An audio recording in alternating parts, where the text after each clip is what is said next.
Welcome to People Talking Sitting Down.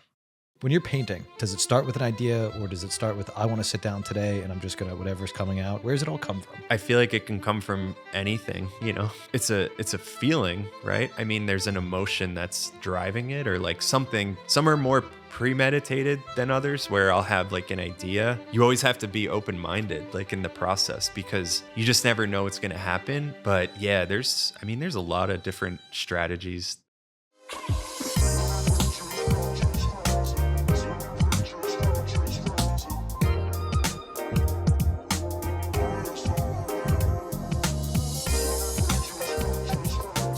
Matt Higgins. Yeah. What's up? Nice to meet you. Nice to meet you too. Thanks so much for having me. Yeah. Well, thank you for coming. So I like to set the table a little bit and give listeners a little bit of the backstory about how we met, our relationship usually.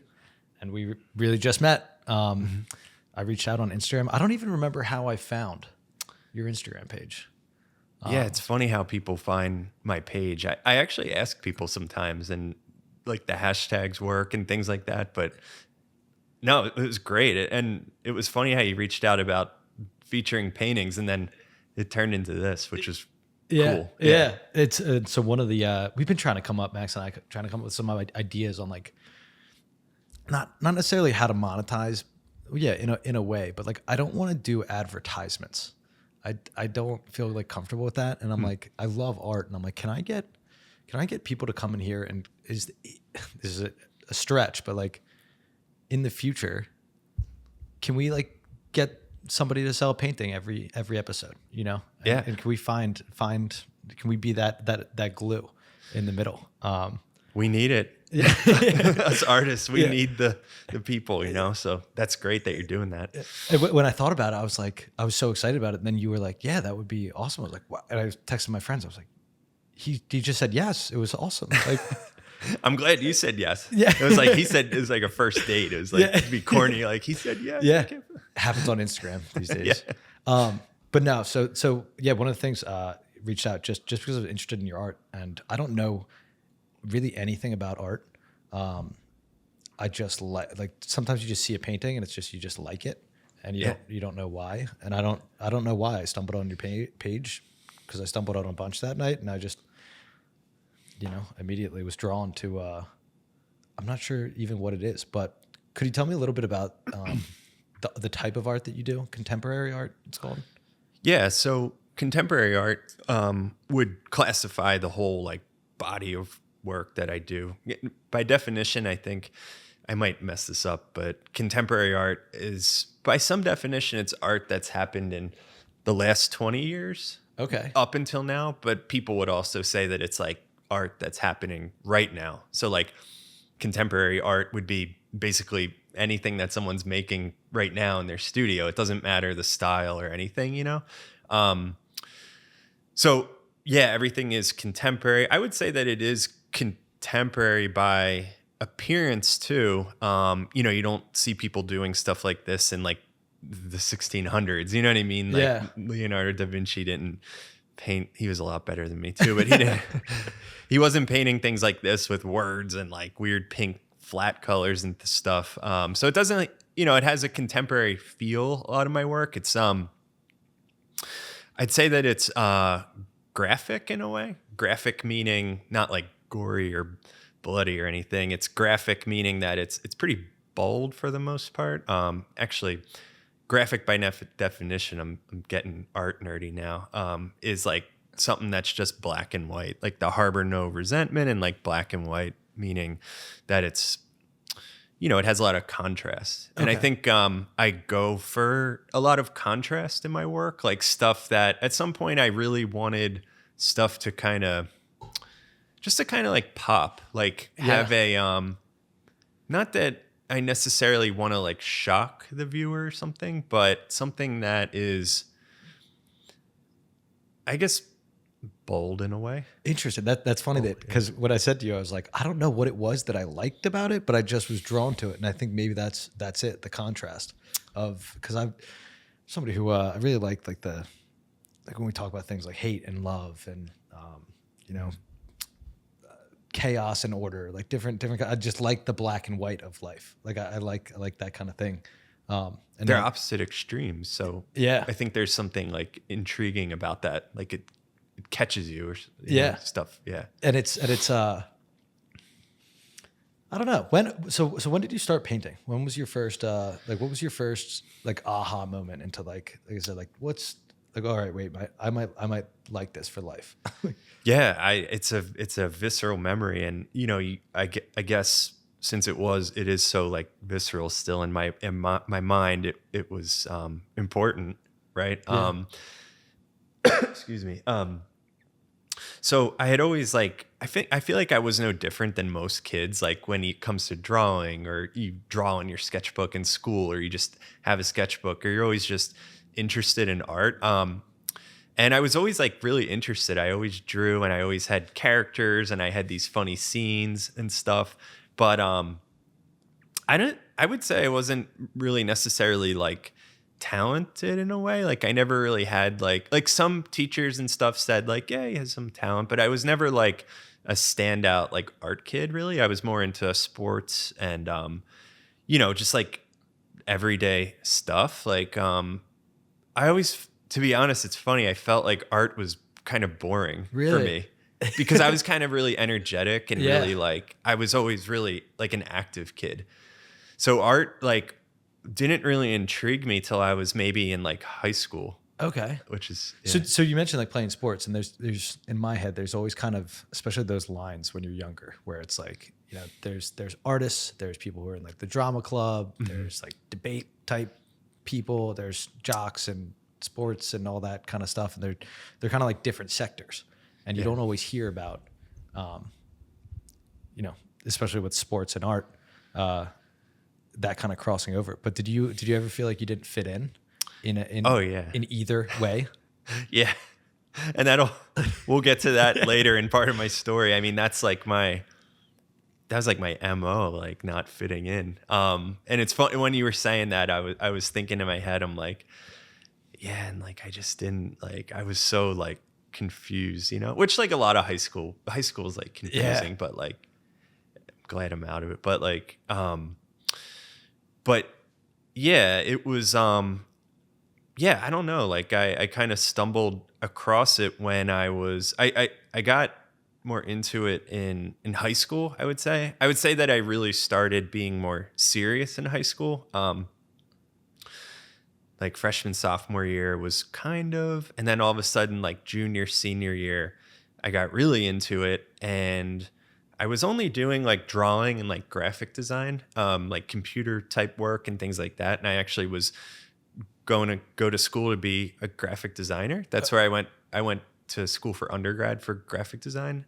But one day I just happened to go to the art store, and I had like probably just gotten my license, and I went to Rubenstein's in Westchester. No way. Have you ever? I used to love that place. In one of my first jobs, I sold electronic security equipment, and that was like my first account that I ever remember. No way. I think they closed. Did they? They did. Yeah. They did. Yeah. Yeah. That's funny. That's such a what a small world. That's so. It's funny. so nostalgic when, like, I guess now we live in the city, and it Yeah. seems like, oh, that good old Rubenstein. Right. Right. Yeah. But I went there and I got my first. I remember I got like a crappy oil paint kit. Looking back at it now, like I would not recommend people to buy that. But I just went in. There was no real like thought to it. Like really, it was almost like instinct. I was like, I just need this oil paint kit. And I remember I went home and I set up a vase of flowers. They were actually fake flowers. They weren't even real flowers, from my parents. And I went in my room and I put the flowers, like, I think I just even put it on like the rug, honestly. And I like sat like Indian style on like a mat or something, or like a drop cloth. And I like painted these flowers. I really liked Van Gogh at the time. So Van Gogh always painted like bold flowers and landscapes. And so I was like, all right, I'm just going to kind of like try and do what Van Gogh does, and it'll work out great. Little did I know, like, it was so difficult. Like, especially whenever I teach painting now, I like don't start people out with oil painting, because it's really like, it gets all sticky and it's hard to clean up. And it's like, there's all these things you can add to it. Whereas like acrylic paint, which is actually what that is, and flash paint, which is another type of paint. You just mix them with water and it's just good to go. And the difference is just, I have so many, by the way, for everybody listening, I have so many dumb questions today because I know nothing. But no question is a dumb question. What's the difference between those? So you said flash paint? Yeah. An acrylic. Oil and acrylic. And what's the difference between the three of them? Flash paint. It's always really funny when I call it flash paint. It sounds like it's like a action hero paint or something. But acrylic and flash paint is a flash paint is actually vinyl paint, so it's just like a really nice coverage. But you just mix it with water. Acrylic paint, just water. You can add other mediums into them, like to make it glossy or textured or things like that. You can add things in and mess with the material a lot. Oil paint, traditionally, if you look back through art history, everyone used oil paint because of the richness and the density. This is an oil, which we can talk about that in a little bit. Although it's not like a really good use of oil paint technically, but it's you can like layer and sort of like build up and get transparencies, and it's almost like 3-dimensional the way you can like play with it and sculpt it. That's another thing that I've noticed, that again, as I try to grow up a little bit, learn more about, these kinds of things, how they work, is that when you see it in a picture, you don't get that feel. Like I can, when you have your hands on this, you can see that there's layers to it. There's again, I guess the only word I know is like texture to it, where it feels like it's coming off the painting a little bit. Mm-hmm. And is that something that like when you're painting, I guess to go back to the start of like, when you sit down to paint something, does it start with an idea, or does it start with, I want to sit down today and I'm just going to, whatever's coming out, I'm just going to, hit the canvas? Or do you start with a notebook? Do you start with, a sketch? Are you inspired by something? Like where's it all come from? Yeah, that's a good question. Where's it all? I feel like it can come from anything, which is the cool part. Yeah. I do a couple different styles of painting, and they have different processes. Like this one is more direct, and I think I had a photo.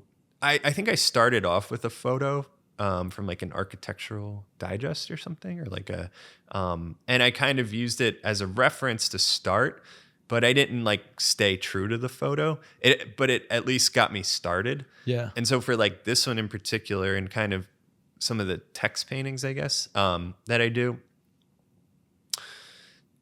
they'll start with like this one in particular was just from a photograph, and then I started drawing it, and I didn't really love parts of the photographs, and I started drawing from imagination, and then all of a sudden the imagination takes over. I start, kind of drifting, I guess. Like I just start painting and start being like, well, and then, sooner or later I try and create this like world in a way. And then that's based in reality, but also like it's from my imagination. But I guess overall, it's a feeling, right? I mean, there's an emotion that's driving it, or like something. And then eventually the text came in later, talking about this one in particular. And so like, it's kind of like one foot in front of the other. Like, and it's just, some are more premeditated than others, where I'll have like an idea, but,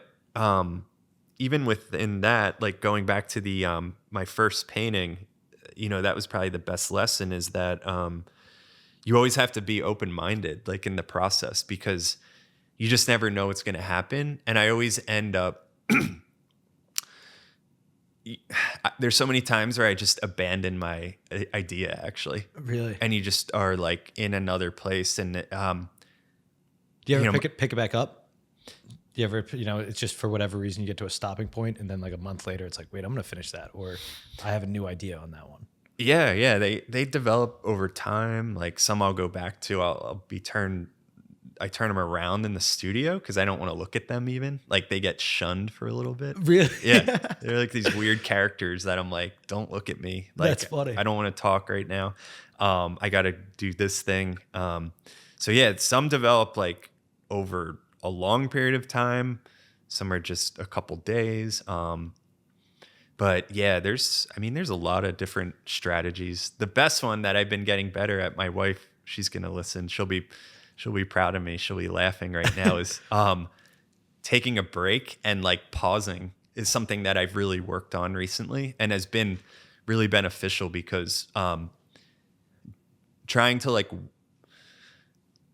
I guess sometimes it's good to like will it to happen. Like you're just like, I'm going to fucking do this. And like just like, I'm going to get this, not like get it done. Like, like I'm going to produce something, but like, I'm just going to go for it and like, just do that. But then a lot of times it's like, take a break. Yeah. It's like a gentler, like take a break. Like don't screw it up. Like don't, because there's been times where I've gotten really angry, like at paintings in the process where. Have you ever destroyed one? Yeah. I punched a hole through one. Really? Like a wooden painting. I put my fucking hand right through it. Yeah. Blood everywhere. Feel good? Yeah. I felt good after that. I felt real. Isn't it funny? That's It's like, what the fuck just happened? Yeah. Like, it's funny. I had a long week. I got frustrated a little earlier today, and I threw something. I threw literally a stack of index cards across the room, and I was like, do that. And after that, I looked at all the index cards on the ground. I was like, I'm a child. Like, what am I doing? But like in that moment, that release of energy, like you're saying, sometimes it just happens. And I especially think, with I assume with the emotions that you're putting into this kind of art, and that's something that I want to kind of tap into here is because you look at your art and it looks really cool. It looks awesome, but people don't think about what goes into it. True. And not only the time, but what we're going to get to is like who you are. How did this come about? What's the story behind this? Harbor no resentment. Like if you're in a gallery and you just walk by that, like maybe you missed somebody's story there, and maybe you missed what they were trying to say or where it was coming from. And then there's the other side of that where somebody could stand there for an hour and be thinking about all the resentment in their life, and it's just, how does this art speak to you?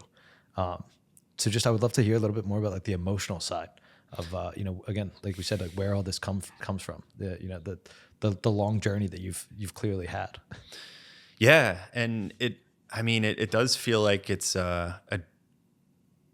definitely the first painting, that Van Gogh style, I'll call it Van Gogh style oil painting that like was a mess and like whatever was, that was like the first painting I did when I was 17. So, I'm 36 now. And so I think like the older I've gotten and like past my 30s, into my 30s and stuff, I've realized I'm like, damn, like I've done this a long time, like now, like almost 20, like 20 years basically. And I really stuck with it and gone through twists and turns and school and education and frustration and success and different styles and different ruts where I'm like really not feeling it. And, it's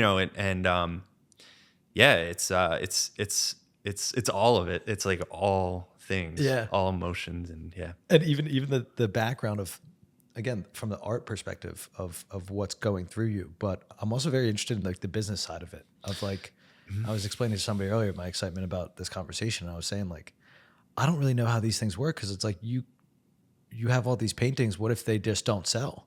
And what if you get hot one year?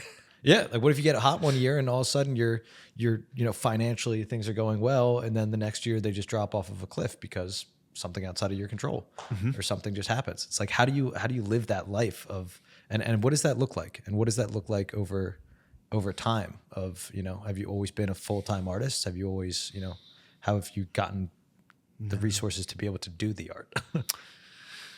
And I think that's something that I think for me wasn't discussed a lot. And I think is getting better, is being talked about more, is like what living your creative life even means and everything, and like how you do that. And like, because,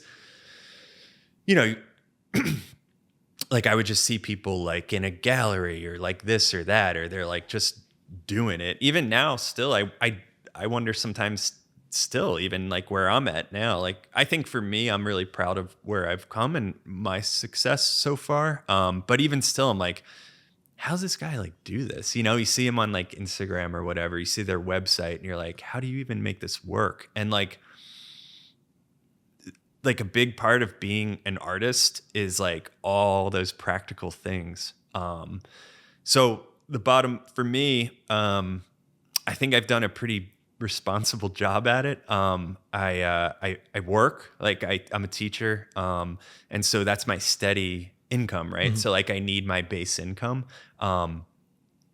So for me, like there's not a huge amount of pressure on like the art side of things to like produce and sell and things like that. For people who do that, that's great, you know, and like I give a lot of props to people who are just like full-time artists and they're just able to do it. But you know, for us and for our family, like I love teaching first off, to be honest. And like you teach art?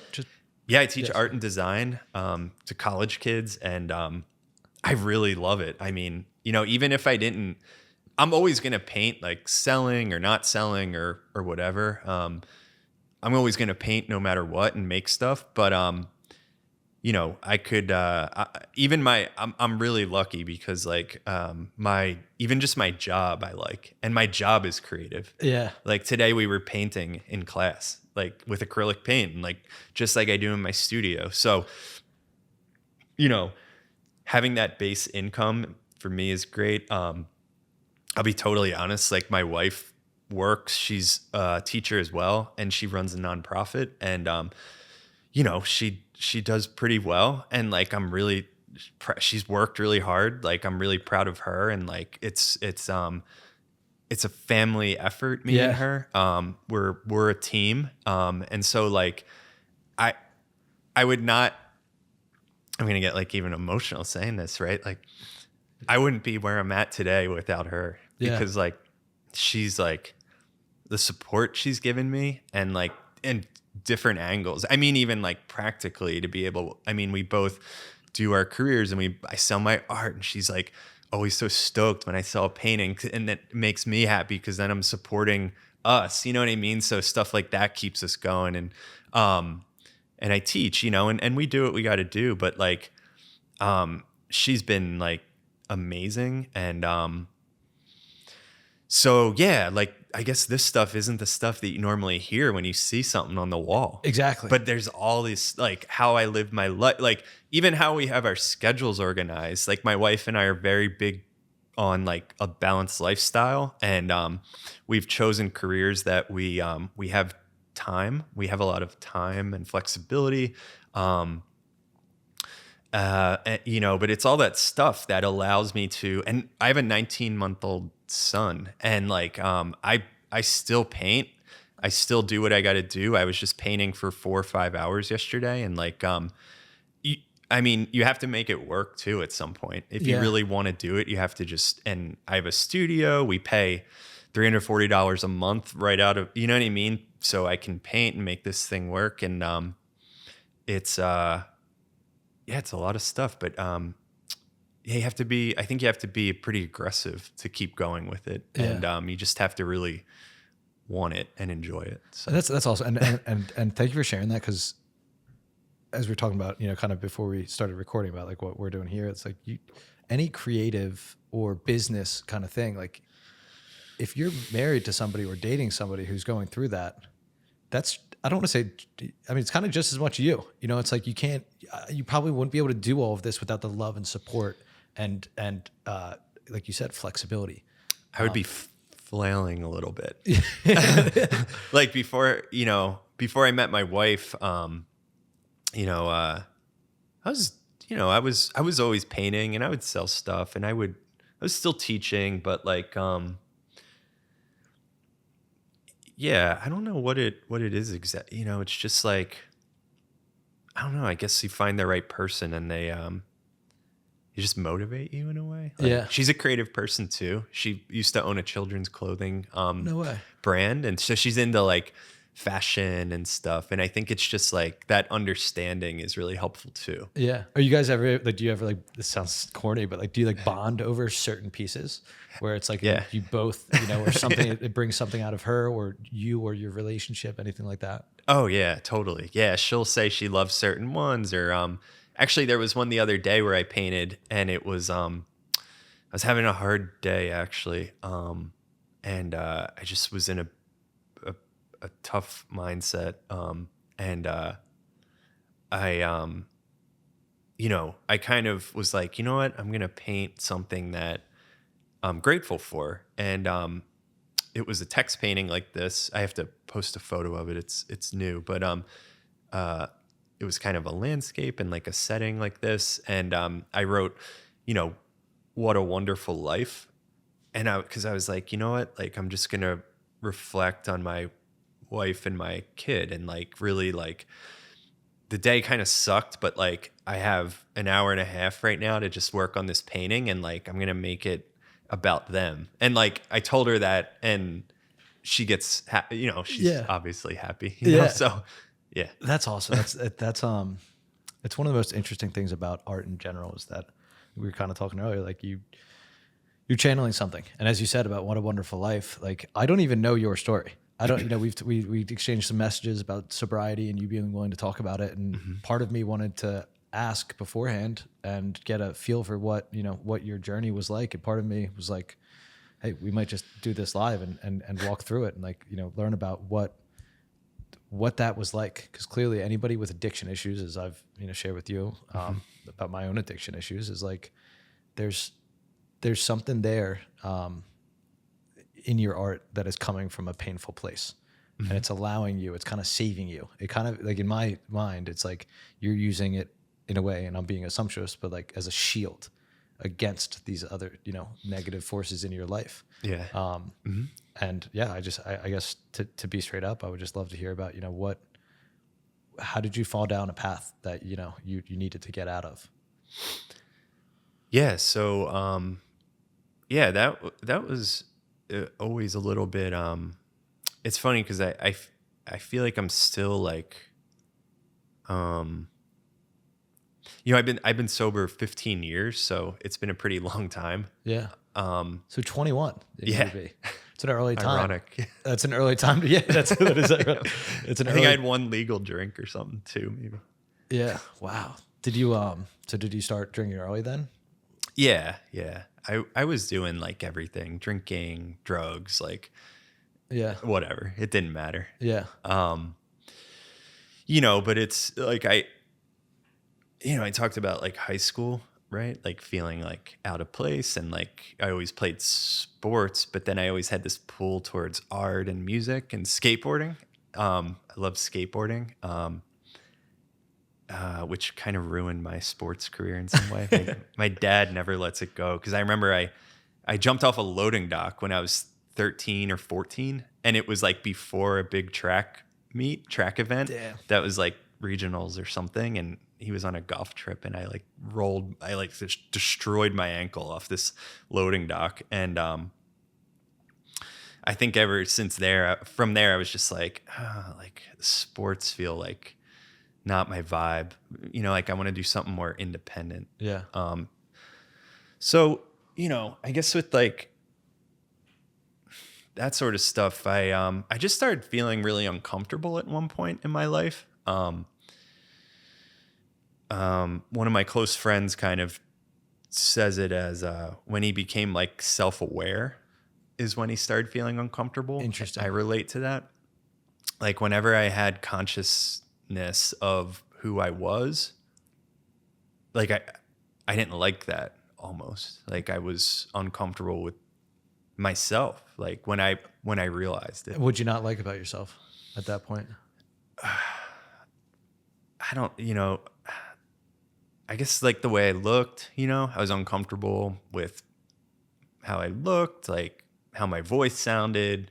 I think I hit puberty like early. I remember I had to shave earlier than other kids. Me too. Yeah, right. Yeah, and like at the time I was like so insecure about it. And like, it's funny because like I love the whole basis of your podcast. It's like, men being able to just like, I had no like ability to, or no context or no language or to just like talk about that. Yeah. Right. Cause And it's like everyone's feeling it is the thing that like we all laugh about. Like even, you know, anybody who listens and I exchange messages with, it's like everyone's dealing with the same shit. Whether it, and I always say it's like same problems, different clothes. Like everyone's, like every dude was insecure in high school.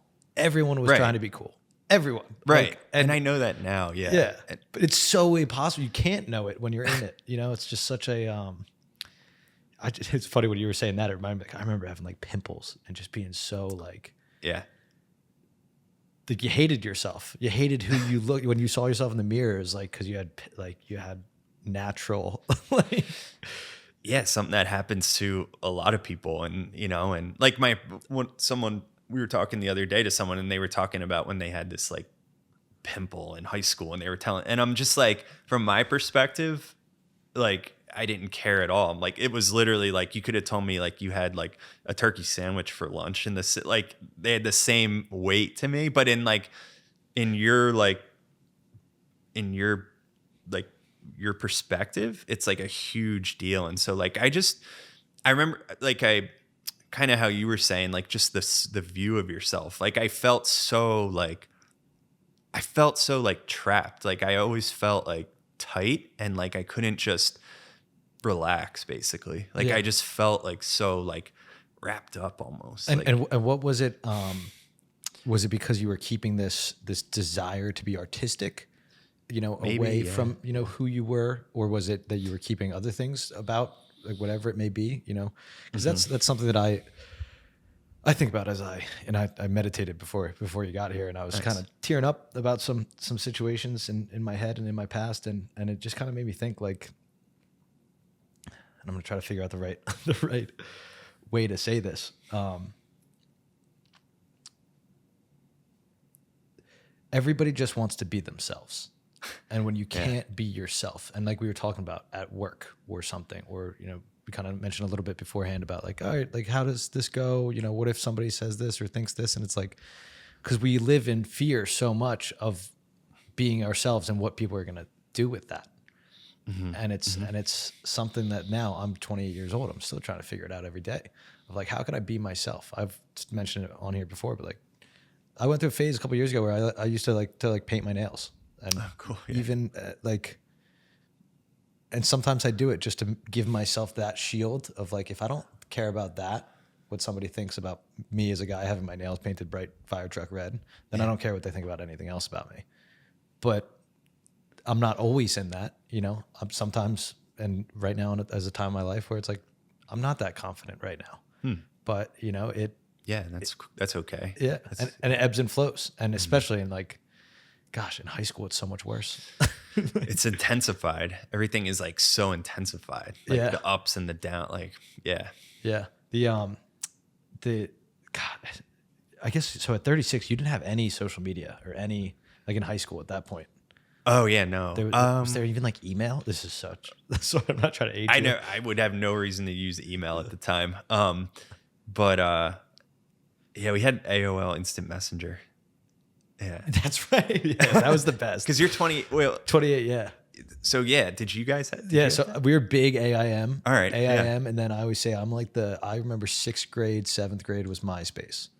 Oh yeah. And that was the big switch. Like that was a really interesting time, especially as you're like getting through that puberty time, kind of getting into high school, and now it's like now you have this online digital life, which we talk You about. can have your profile. Yeah. And like you and who you are, and Yeah. then yourself. You know, we talked about it last episode.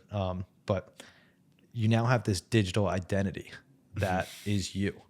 And if there's a picture, you know, when I was scrolling through your paintings and stuff like that, like I was scrolling back on your Instagram and there's pictures of you when you were younger, you know, it's like, that's up there and that's like a part of your digital life now. Yeah. And as long as it stays up there, it is. And if you wanted to take all of your paintings down offline tomorrow, you know, somebody who meets you tomorrow would have no idea if you didn't tell them. And it's having not only to worry about your physical life, but also your digital life now, which is making things harder on everybody. Yeah. Try not to put like a whole lot of thought into it. And it's like, I look at it as like not a necessity, but it's like, it helps me a lot with business art stuff and like just getting, I mean, it helped us get here. So Yeah. like, of course I'm going to use it, Yeah. you know, but. So is anything like outside of, you know, when you went through that, like what was the decision like at 21 years old, at such a young age, to decide, to be mature enough to decide that you want to be sober? What either happened or what was that process like? Because that's really young. Yeah. The process, I actually kind of initially got, like, I would say I had my, my initial surrender when I was 20. Like a year or probably like, yeah, about like a year before I actually got fully sober. And it was like just a process, right? Like I feel like most things are. I mean, honestly, it just came out of pain. Like I just got sober because I was in too much pain. Yeah. Like I was like, I can't take this anymore. And I think like that was the main motivator, is to just like try and I just wanted some sense of relief, but the relief was coming in the form of alcohol and drugs, because that's like how I knew to heal that like person who through high school and all that shit of like all the insecurity and just constant feelings of anxiety or just like like all feelings that like I go to therapy now. I have terms for them, but like they were like they had no like, there was just so many like emotions that I didn't know how to, they were just a jumble of like uncomfortableness and sadness and whatever, you know? Yeah. So and it's not like I was like sad all the time. Like it's not like I wasn't like really a depressed like person. I would say I was definitely kind of a little bit of a reclusive, kind of a little awkward, you know, stuff like that. But I wasn't like noticeably like depressed, I think, like throughout that time. But like it definitely it's weird. Like I think I found the substances and found that stuff to make me feel better. And I feel like it had this temporary point of like really making me feel like great almost. It was almost like it made me feel like the person I kind of wanted to be. Yeah. Yeah. And then it like kind of turned on me. And like once it turned, I was like, oh shit, like this is not good. And then the pain came. Well, then came the like this feeling of like, oh man, this is not good. Like I'm aware in a way of like this, that it's not, this is not working out the way I want it to. And there was almost like this panic of like, crap, like I can't continue to do this, but like, I don't want to go back to like how I was like without doing all this stuff, because that became my, that just became my like, crutch or my like anchor. Yeah. So it was this weird, like, even just talking about it, I get this feeling of like, fuck, like this, I don't know what to do. Like that was, I don't know. I didn't know what to do. Like, you know, Like a suffocating. yeah. I laughed when you first said it because it was almost exactly what my buddy Tommy, who did the first episode, said. He was like, the first time I smoked weed, I was like, wait, this is also like this is what life could be like. Yeah, you know, it's amazing. He's like, he finally felt like himself. And that's such a scary, and it's true. It's, you know, when you're a kid, you don't know who you are. Yeah. You know? Yeah. And I'm, like I said, you know, still trying to figure it out. But like, once you get to that first break, and I've talked pretty openly about psychedelics and how that has helped me. I love psychedelics. Yeah. I used to do them. Yeah. I was going to say, is like, when you talked about being aware, did you do psychedelics at a young age and have a kind of experience where you're like, oh shit? Cause I think that's one of the more intense drugs. They definitely are. Yeah. Like, and it's funny because you know, and some people in like the sober community, well, it doesn't matter. This is what I'm pretty open. I like joke. I'm like, psychedelics are like the coolest drug, like to me. And I wouldn't do them now because like, I want to maintain my like sober life, and it's very important to me. So I don't want to like jeopardize it in any way. Like, Yeah. I'm like, it's not whatever, even if I think it, but, I feel like they're actually kind of a different category, to be honest, than like if you're just doing like hard drugs or like drinking like all day and night. Like psychedelics have I think they do have like a really I mean, I'm a visual person and the visuals are cool. So Yeah, exactly. And that's it. And it also it's like my first trip on LSD, and the fact that my reality changed around me gave me this awareness. Really wild. Yeah, it gave me this awareness that like it's not so serious. And it's not, this whole world that I lived in was concrete. Yeah. There was no changing it. You couldn't change. So like I was depressed. I was in a bad place and I couldn't change it. And that loosened up my visuals, which allowed my brain to kind of essentially be like, wait a second. Like you can change things. This isn't permanent forever that you're just going to live in this depressed hell that you've, put yourself in, essentially. Interesting. Yeah, I like that. And I'm fascinated by everybody's psychedelic experience because I think this is somebody else's quote, but like a microscope for the mind. You're getting in there, and you talked about getting to know yourself. Like those drugs will teach you, and it is interesting in the sober community because Tommy has mentioned too. He's like, hey, I don't want to start any battles with anybody, but he'll do a mushroom trip every year about just to reset the hard drive and work on some things. And he does it outside, and he journals, and he does it in like he's not partying. He's right. He's essentially working, on himself. But there's probably a lot of crossover with art and psychedelics. Is that right? Yeah. I mean, I would, I would say that some of, I guess some of the stuff that I do, like it's because I could see them being like interpreted that way. And I think, I guess the crossover, the connection to me would be, it's, I don't know. I guess the word that comes to mind would be like expansive.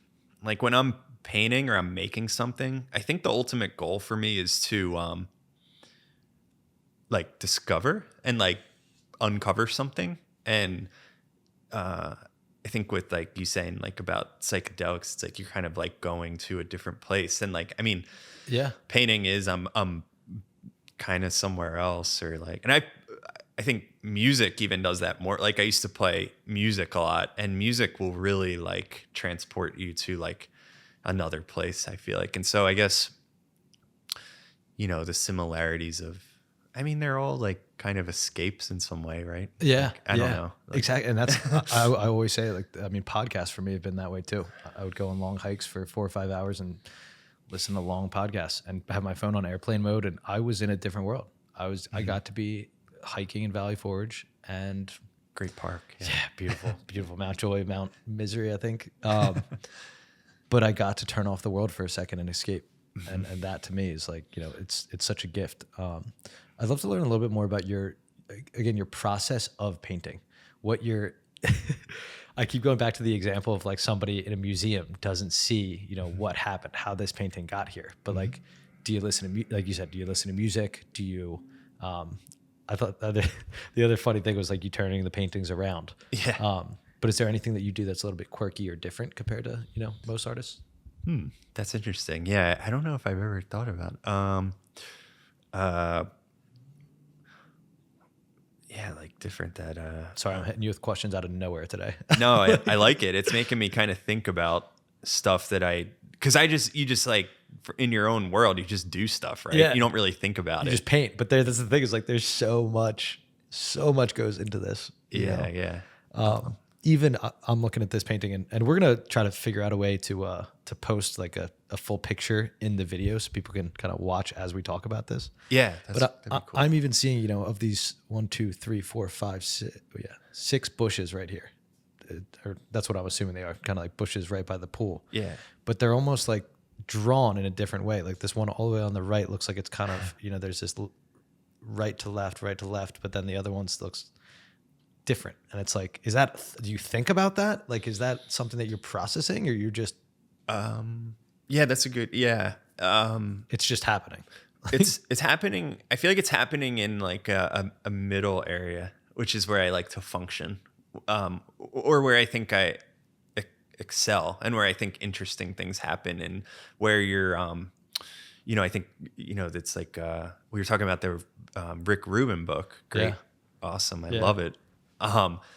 You know, I think he talks about something like a middle place, or, you know, you hear flow state, Yeah. things like that. And I love to run, and I played sports. I know from your story too, you are an athlete as well. Yeah. And like when you play sports, you're kind of just reacting. And, you know, I do think like I played football and ran track and stuff and played hockey growing up, and I still run. And so I think it's, a lot of that same space of just like where you're aware, but you're also just like making decisions on what needs to be done, like one after the other. And so, yeah, like the bushes were like in that middle area where once I'm kind of like locked in, you're just kind of going, and you're Yeah. just like, I don't remember a lot of this. You know what I mean? Yeah. I like black out through a lot of it. It's so funny. You know what I mean? Like, it does remind me of sports. And I've said this before of the, you know, playing lacrosse, like it sounds silly. It's a very artistic game. It's a very creative game. There's a stick that you can, you know, you could be 6'6" and the best player on the field, or you could be 5'2" and the best player on the field, because having an extension of your body allows you to do like really creative things with it. And you're able to, you know, you don't think about it. Like the best players in lacrosse don't think. And the same could probably be said for like something like basketball. Oh, where yeah. it's just I love basketball. It's a dance. It is. You know, I love watching basketball. Yeah, like basketball is poetic. yeah, to like me. they're not thinking about the way they're setting a pick. They're just, you know, it's like, No. and I'm looking at this, it's like, it says 12 feet. It's like, is that something that you decide, or it's just like, Yeah, I even just something like decided. that? Yeah, yeah, and you know, it's it's just it's you know,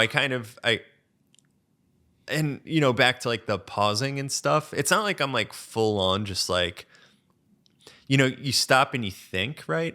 One of my really close friends gives the great analogy of you know, like the batter, like stepping out of a batter box when the Okay. batter just says like, he doesn't feel right? Yeah. He just needs to reset. And you know, there's a lot of up close, stepping back, walking around, thinking, just kind of, maybe I'll sit down and read a book or something. Maybe I'll like I'll just be eating, or like sometimes I won't even I won't really make a mark or a gesture for like a while, and then all of a sudden I'll just be like a flurry of decisions, and then all of a sudden like I just kind of stop. And yeah, there's no real rules, which has definitely tripped me up at certain points. Yeah. Because I'm like, I think naturally people want a way to do something. Like, you know, I think as like people, we want like steps, and we want like, but it's like with this, it's like there's no,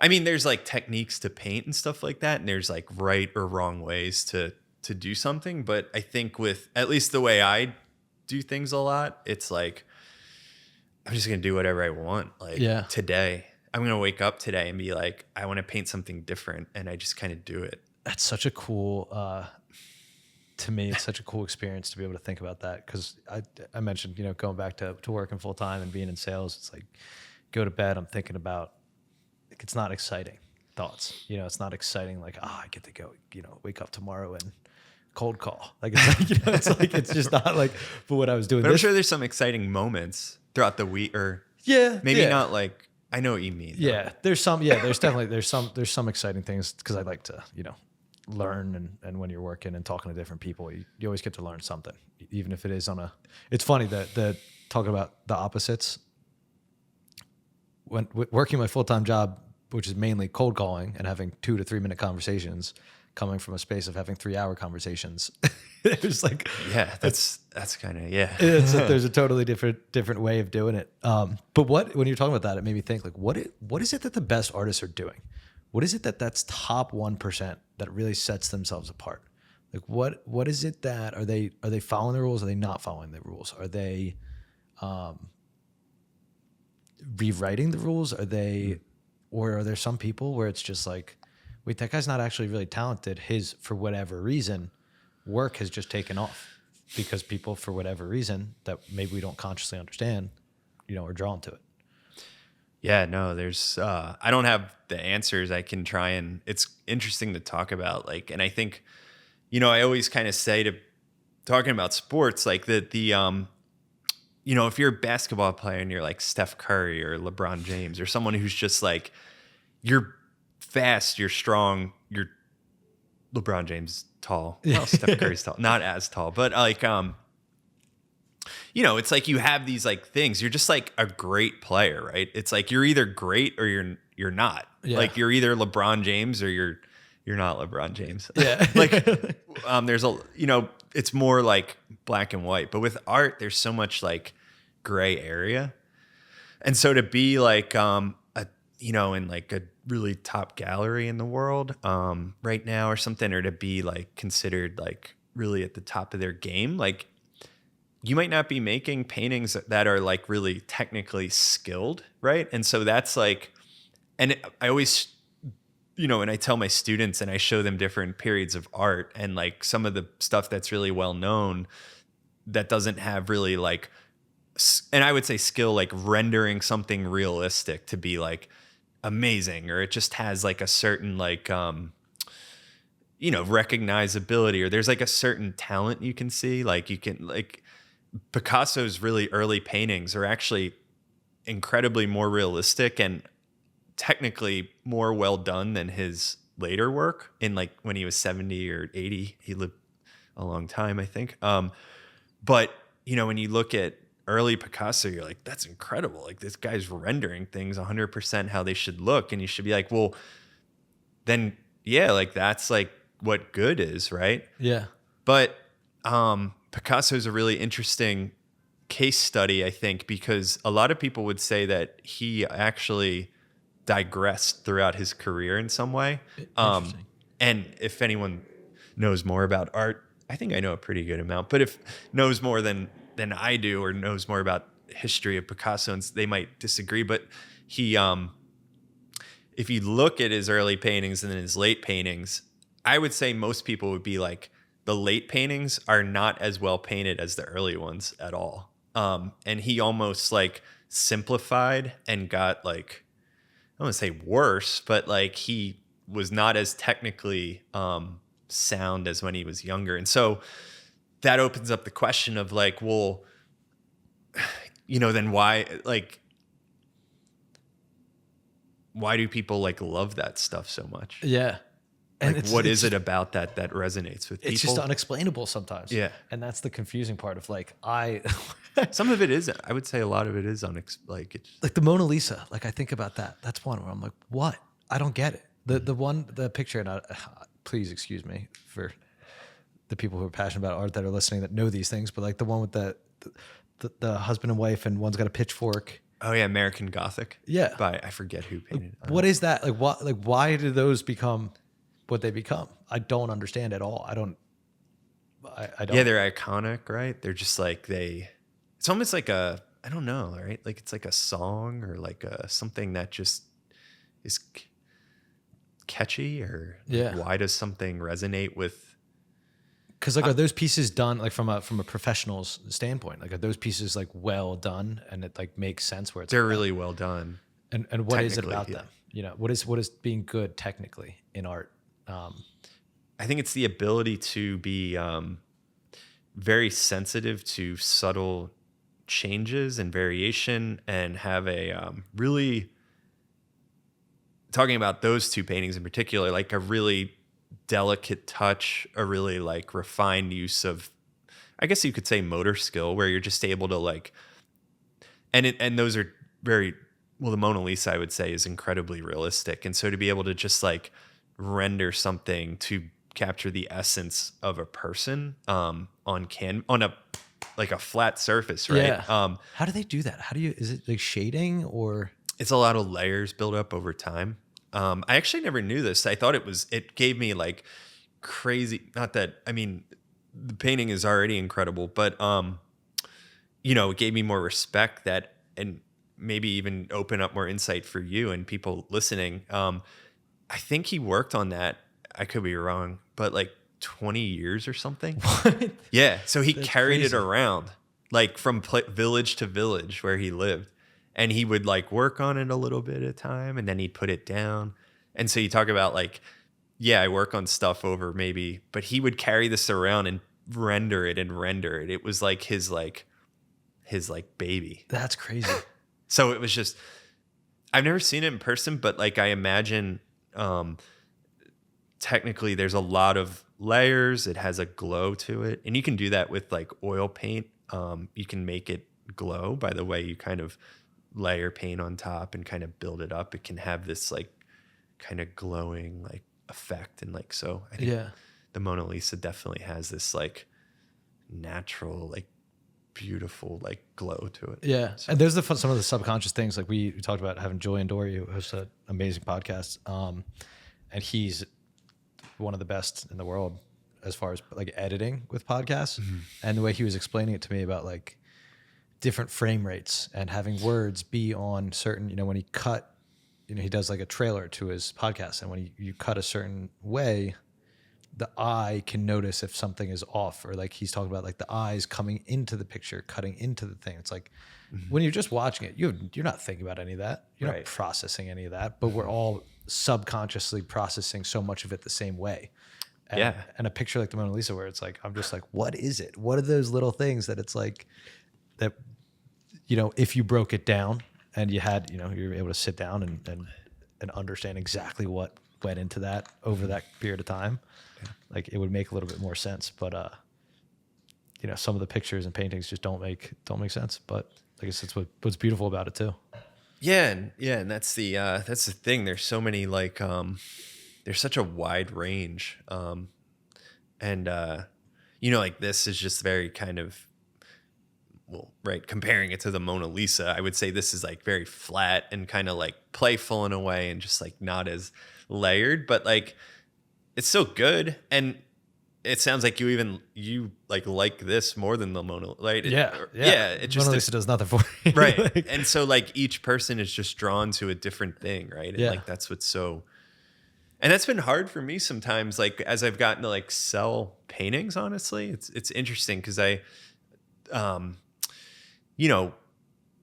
just if anyone listening like buys my art, I'm sorry, but like, if I have this thing where I almost like want to like recreate again, like if someone buys it, because I'm like, oh, I gotta like keep up, or I'm afraid to change again. Like that specific like piece of art style, like because you have one on there that's like a palm tree. Right. That's like that. It seems like there's been different variations of it, or slightly different variations. Yeah. And so that's like different than this, right? Like they're different. So it's like, I kind of get in this thing, and then it's like, I start to, if someone like buys something or they're interested, or again, kind of stroking the ego and they're like, I like this. It's like, whoa, all right, then I got to do more of these. And it's like, I've had to really like get better at like, and this is something I've had to work on, is just like, staying on the path that I was, like good or bad, like if people are buying something or not, or like I'm getting praise for a certain thing or not, and just kind of trying to stay true to your like vision where you're at and not let, but at the same time, I think that I think it is good to like listen to that too. And I do, but that makes it kind of, whenever you put something out in the world, I think, and I believe that art should be like viewed, right? Like I'm not going to, at least for me, like I'm not going to make this and just keep it in my house. Yeah. Like, I mean, that's fine if you want to paint like that. But my thing is like, and there's actually art theory and art, criticism and things like that, that the purpose of a picture or a painting or photo, right, is to be viewed, right? Like it's meant for someone to look at it. And so if nobody saw it, is it there? It doesn't have a right. There's no its existence is so different if no one's really like interacting with it. Yeah. And it makes me think about like, whether you're creating in the context of your, your professional life and not having to be a full-time artist, like whether you're creating to sell or creating to create. And I think there's both. Yeah, exactly. I think they're both. And it's a balancing, from the outside, it seems like a balancing act and it's like, well, no duh. If all of a sudden one painting starts selling a lot, well, it's like, it's hard not to like want to keep doing. I'm like, I'm going to fucking make more of these. Yeah. Like, how do you price? How does that work? That was something that was interesting to me. It's like, how does because somebody can look at this and say, I'll pay $20,000 for it. And somebody can also walk by and be like, I wouldn't pay $200 for it. But like, Yeah, but how does the pricing in the world of art work? Because a lot of times it's like, don't you also get paid to, like, somebody can say commissioned? Like, it's like, hey, Yeah. I want you to paint this. yeah. That's a thing that happens. Yeah. So what's like, I guess from like the ground floor, like what's the normal way to sell a painting? Like, Traditionally, I feel like the normal way is to, you work with a gallery. Okay. Gallery takes 50% or something, or 40. Wow. Yeah, they take a lot. that's crazy. Yeah. But I mean, they're kind of like marketing you and doing all Yeah. that stuff. So like, I don't know. I do some stuff like that, but I do stuff on my own. I do some online platforms, which take a certain percentage. And it's fine, like it is what it is. It's all like, I have some that I just sell directly to people. It's kind of like, and that's the thing. It's like, and that going back to just like navigating this whole thing, it's like, you just do it. Yeah. Like at the end of the day, you just do it. You go to your studio, you paint, you put something on a website, you put it here, you put it there, you try a style, it doesn't work. Maybe it does. Maybe you just keep going, you keep trying. And so in terms of like the pricing and stuff like that, first off, there's people that don't know what they're talking about if they want to pay only like $200 for that. Not even just me. Like if, anyone made something like that and it was on that size and it was painted by hand, I'm like, no, that's not what Just the materials are probably something.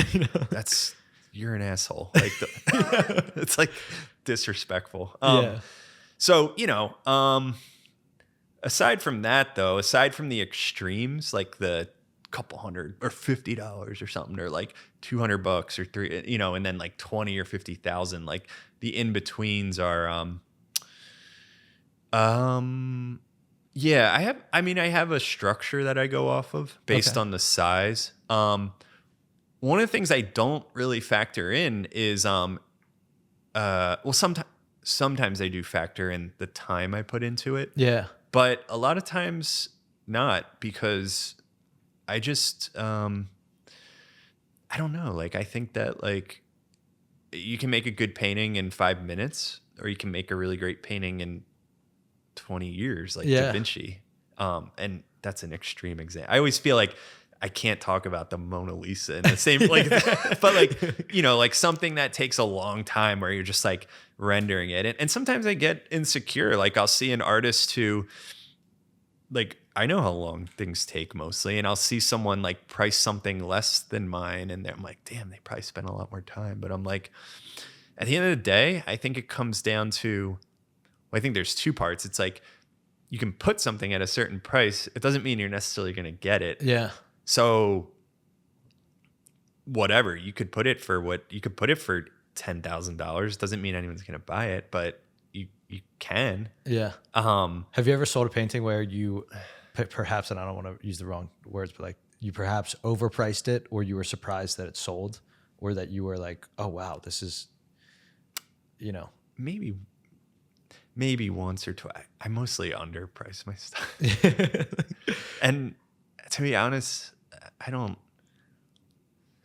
underprice it. I think I get what I want from it. Interesting. I get what I need. Interesting. Like I'm like, you know what? Like, it's a painting. Yeah. Yeah. And I do have a little bit of like irreverence in a way towards, even though I love it and I make it, I'm like, it's not fucking worth $100,000. Like, yeah. I'm sorry. So it's not. Like, I mean, the market perceives it that way, and the perception, and you're in sales. So, right. So it's like, you know, about all the perception and value, and like a luxury good or something is like just so much of it. Like you said, what is the price? Is the perception. I got to meet a guy who was kind of in the world of politics, and I asked him what's the most important part of politics, and he said perception is it. It's everything is perception. And it's like you could and I wonder if you price things higher and higher and higher, if people just assume that it's worth more and more and more. Just like if you're shopping Yeah, and when I'm yeah. on Amazon and I see, okay, I could get this microphone for $500 or I can get the other one for $250. It's like, well, I want the best in quality. So best in quality usually means higher price naturally. But especially in the world of art, doesn't seem like that, that rule makes any sense. Yeah, I think that it and probably a gallerist or a art curator or someone who's more and there is a and I'm half joking and stuff like that and like about like it's not, but people, I'm saying that with like I said, just like I'm just playing around, but there's people who really put their careers into like art marketing and being a gallerist, and there is like definitely like a science and a structure, and there's a lot of hard work that those people do to like set prices and like make sure that they're the right ones and like that they're fair for the artists and things like that, and that they're fair relative, or they make sense relative to other people, right? And so it's like there is a definite I would say like pricing structure to it that like I know a little bit about, but I don't feel like confident enough to talk fully about. I can talk about what I do and like what I think, but it's yeah, and like you said, I'm just kind of jumping around here, but thinking of like you could just, I don't know, it's kind of like I feel like it's almost like I go to that like Goodwill scenario where like you ever hear of like there was a story of like a Jackson Pollock painting. Jackson Pollock was the guy who flung paint it. Oh yeah. Yeah. Like have you ever seen like the drip paintings? Yeah. Yeah. People are like, that's terrible. My kid could do that. I love that stuff too. I love it too. I it's love amazing. It. Who's the guy that? So you're saying that like one of the paintings was kind of priced wrong, or not? No. It was in a Goodwill. Showed up. That's amazing. And someone like found it. I believe the story is they like found it in a Goodwill and like somewhere like down south. I want to say like Texas or somewhere like and they sold it for like $500,000 because it was a real Jackson Pollock. But the person who put it there thought it wasn't worth anything. Yeah, just had no idea. Yeah, and that could be. And that's the thing is like, the people do walk by all the time. My boss actually showed me a video the other day of. Have you ever seen this video of there's like 7 people and they're walking around and they're passing a basketball, and I've never seen it. The video asks you to count how many times they're passing the basketball, and you're looking at it. You're looking at all right, 1, 2, 3, 4, 5, 6, and what you don't realize it's like a 15-second clip.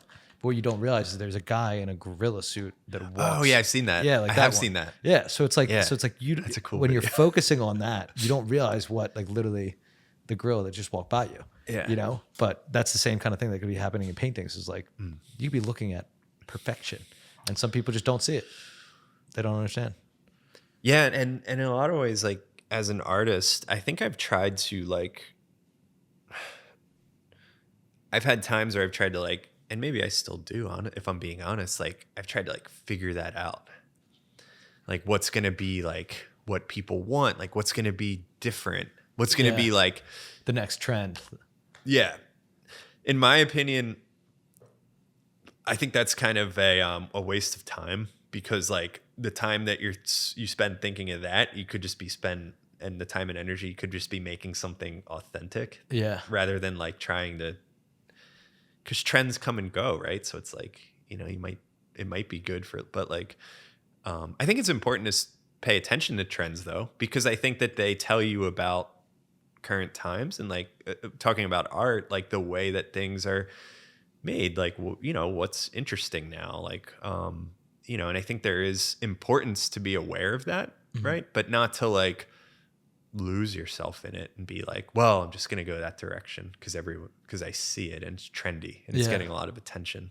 So that makes me think about what is next. Max and I were talking about this before you got here, but like the AI art, Mid-Journey, I'm sure you've seen, and like the big OpenAI came out with yesterday, the Sora or something like that. It's like the text to video where you could say like, oh yeah, or just type in a prompt and it comes up with a video, which is impressive. But in a way, I don't want to say it's unimpressive, but in a way, I really just don't think that the human element's going to leave.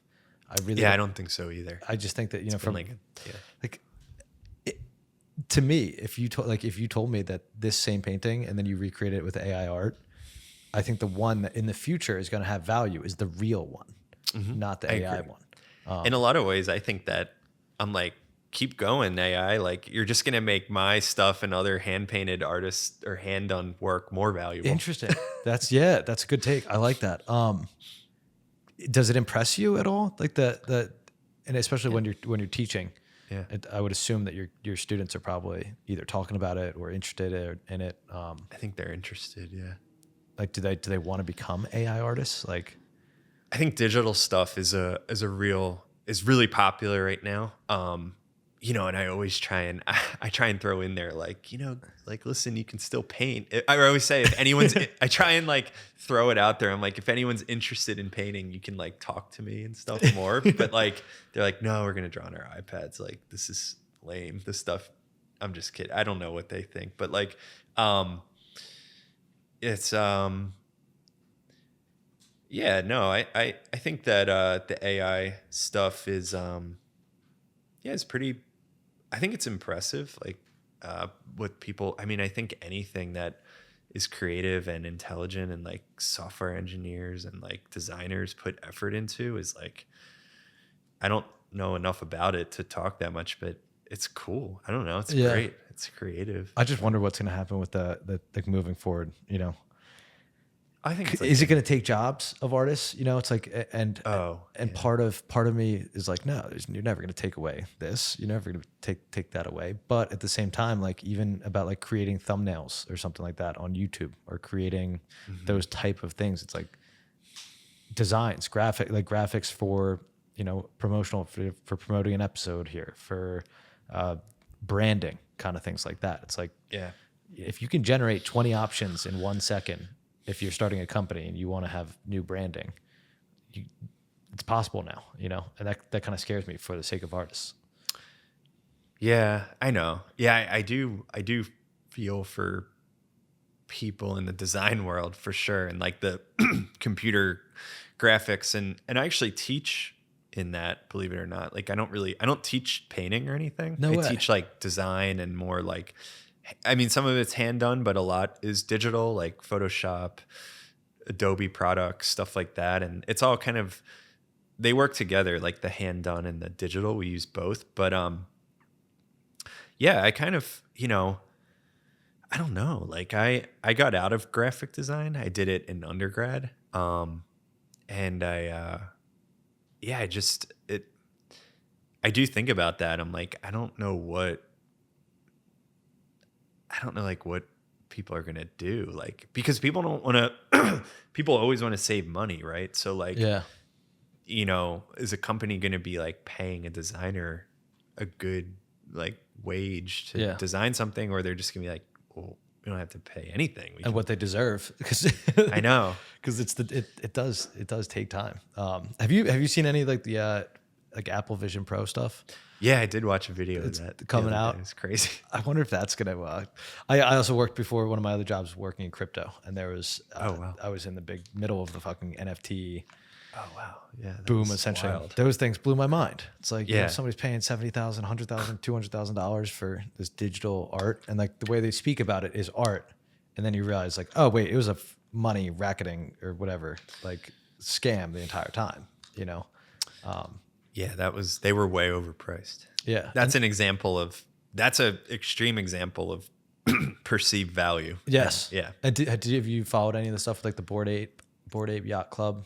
One. Because essentially what they did is they just gave all of these things to like famous people, and then all the famous people had them, so then everybody else wanted them. So instead of paying them to partner or anything like that, they just gave them to Justin Bieber. They gave them to Drake. They gave them to all these guys.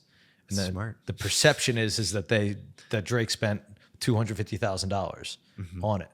And the fact that they were able to get away with it for as long as they did, I think it's come down a little bit. I don't know. Is that totally legal? I don't know if that's the thing. It's like, it's like, but isn't there that kind of thing in art too, though?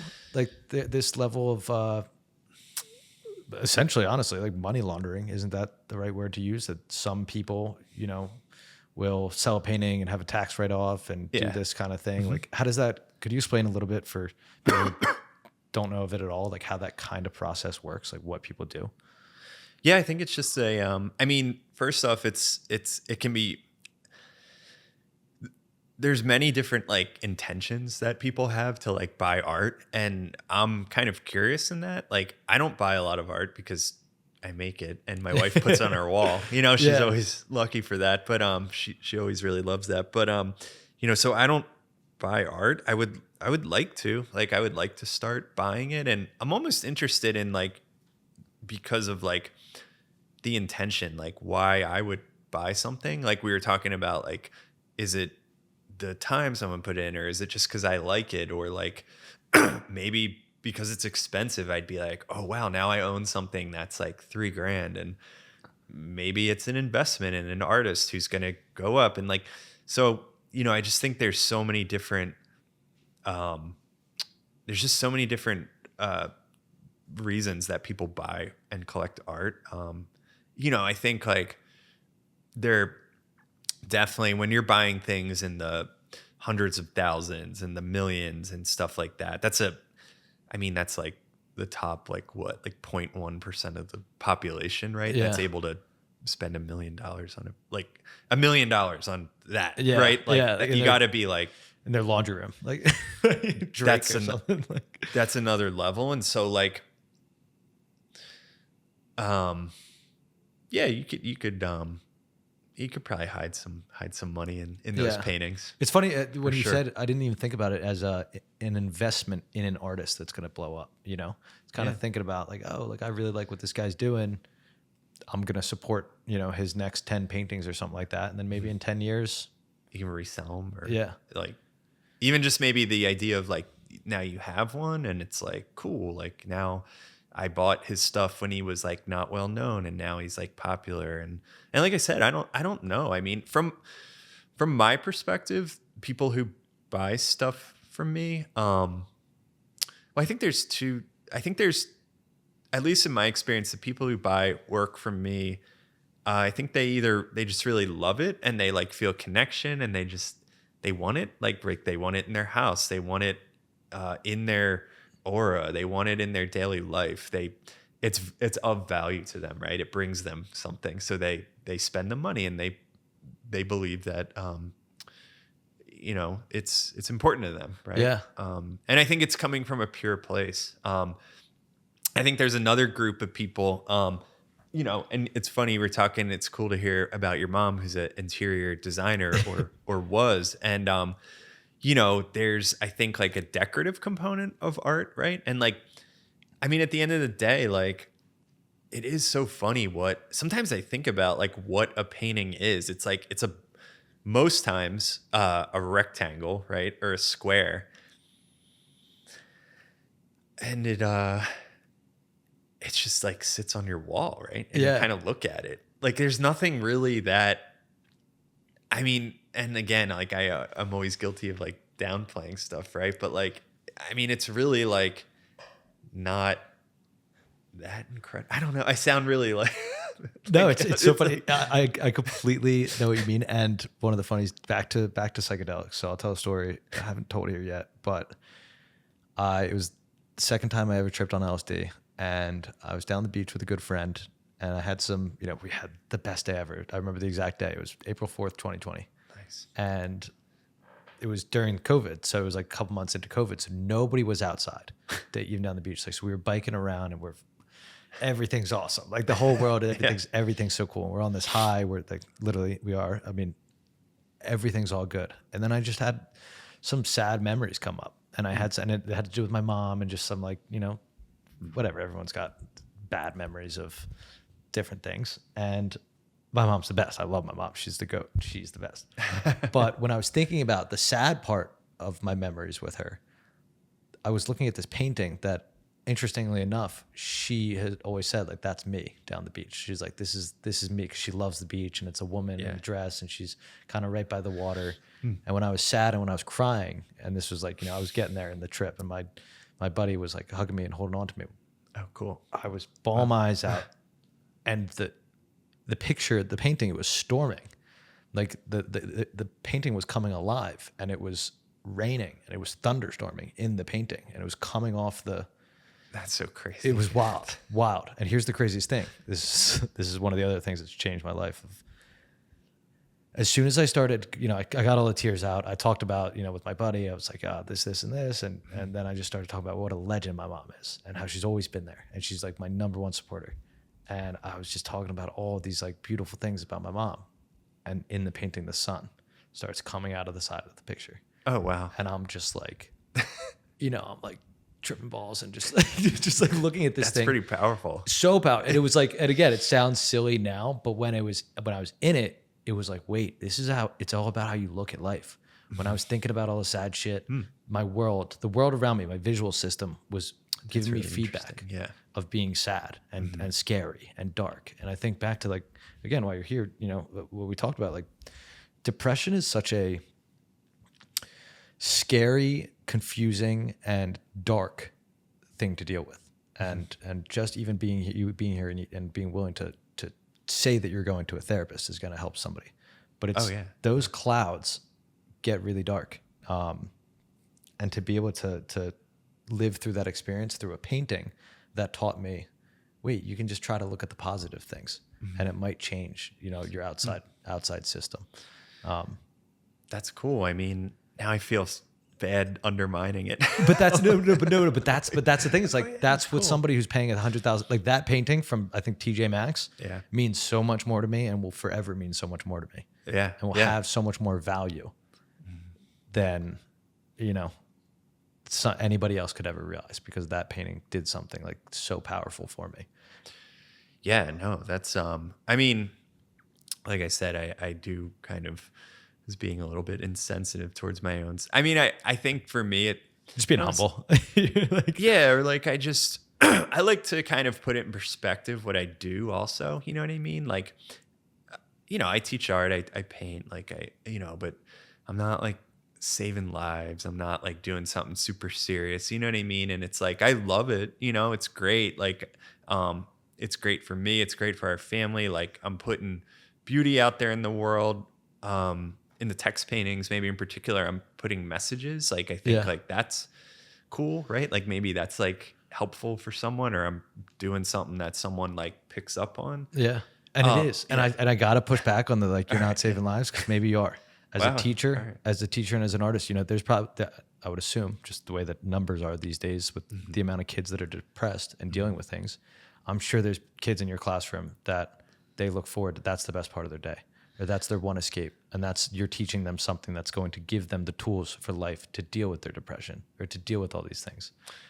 Thanks. And it's like I forget. Right? Like you don't. I think you don't think about it. Yeah. Like no, but it is amazing when I do hear from like a student emailed me the other day, and she showed me like something that she did because she was inspired from my class, and like I love seeing that. Like that's like really cool because like I know that I like did something that made her life better, right? I like kind of enriched her, and something like stuck with her. And when I get those responses, it's really awesome to see stuff like that. Have you ever had any whether it be stories or interactions with students where it's like they blew your mind, like where it was like something that they created or they picked up on something that you taught them and then taught you something about it? Oh yeah, my students do really great work. I'm really fortunate to be in a school where they do really awesome work, and there's some really talented kids there. They are hardworking and they're like really focused, and like the amount of time and effort they put into some of their work are like, I joke with some people, I'm like, I want to do like a show sometimes with the student and the teacher and be like, and call it "My Student is Better Than Me." Because like some of I'll be honest, like I don't tell them that, but I'm like, I couldn't do that. Like, like you're like technically better than I am. Maybe even right now. Like if I really put in the effort, I could probably do that. But some of them are just like, you're like, holy shit, like they're really, really good. Yeah. And do you think that that's something that's more, not just like an individual thing? Because I was thinking about it earlier when we were talking about the Mona Lisa and stuff like that. And it reminds me of like tying it into basketball, where it's like, yes, is Wilt Chamberlain like the best basketball player of all time? Sure. But like, would he get whooped up now? Yes. Because like the way that like, It's a big debate. Right? The game has world. evolved. Yeah. I would assume. Yeah. Don't ask my dad. That's He'll be- yeah. LeBron James is not the Or best. Jordan. Yeah, exactly.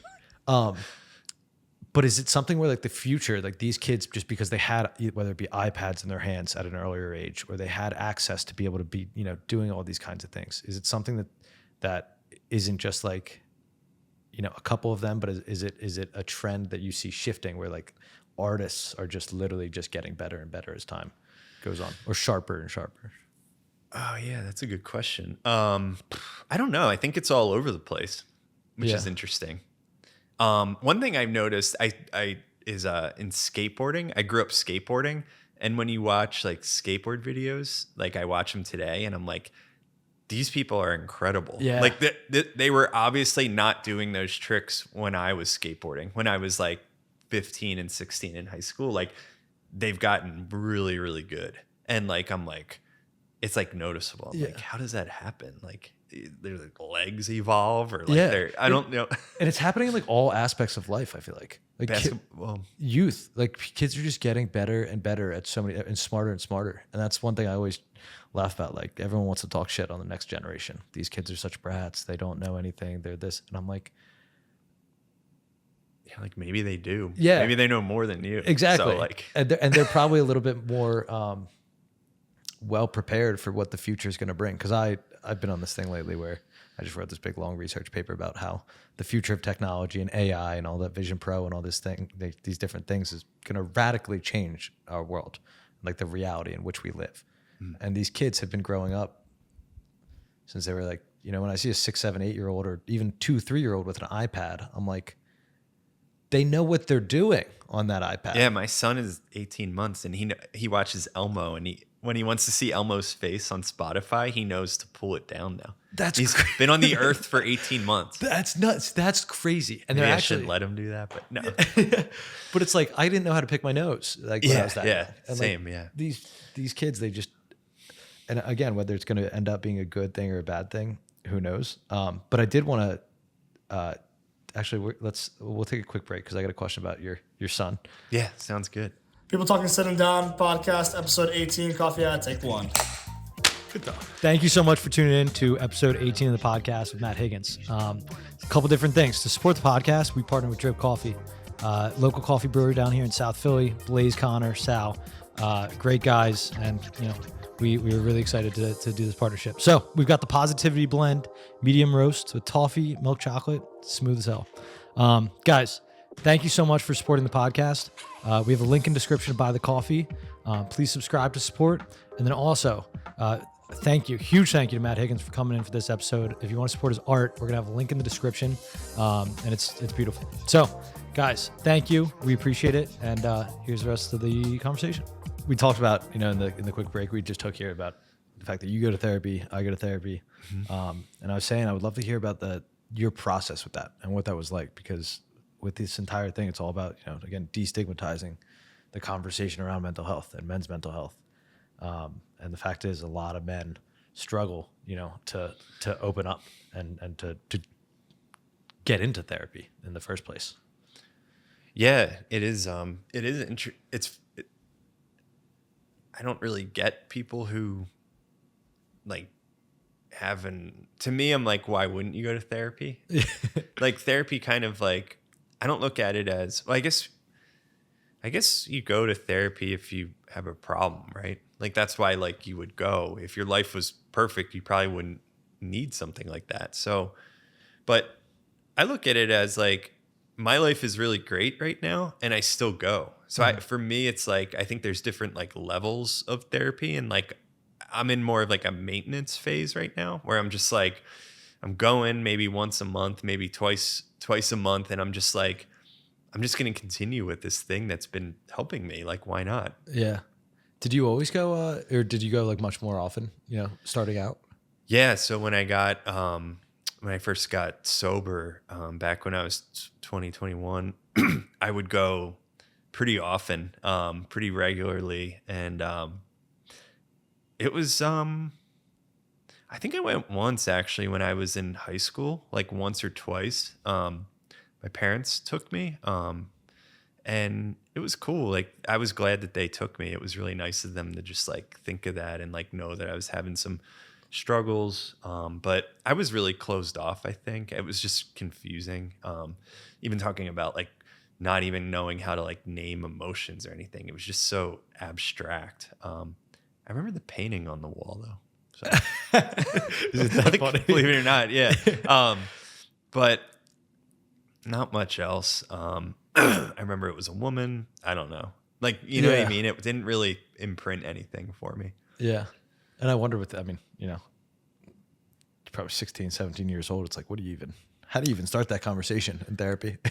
I think it was probably frustrated too. Like, I'm just like, what the fuck? Like, this is a waste of time. Yeah. So I had like an opposition to it, right? Yeah.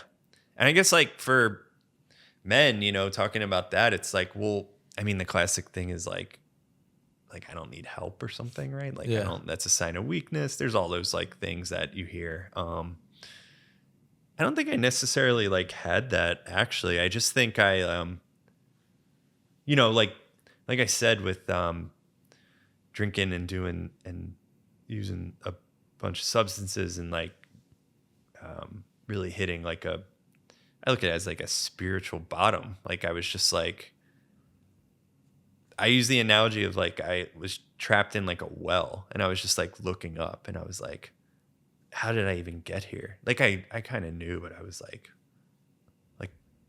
this is crazy. Like, how did I get this low? And it was like, so again, it's like I kind of got to that process out of like necessity, like therapy. Like I kind of needed to go, you know? Yeah.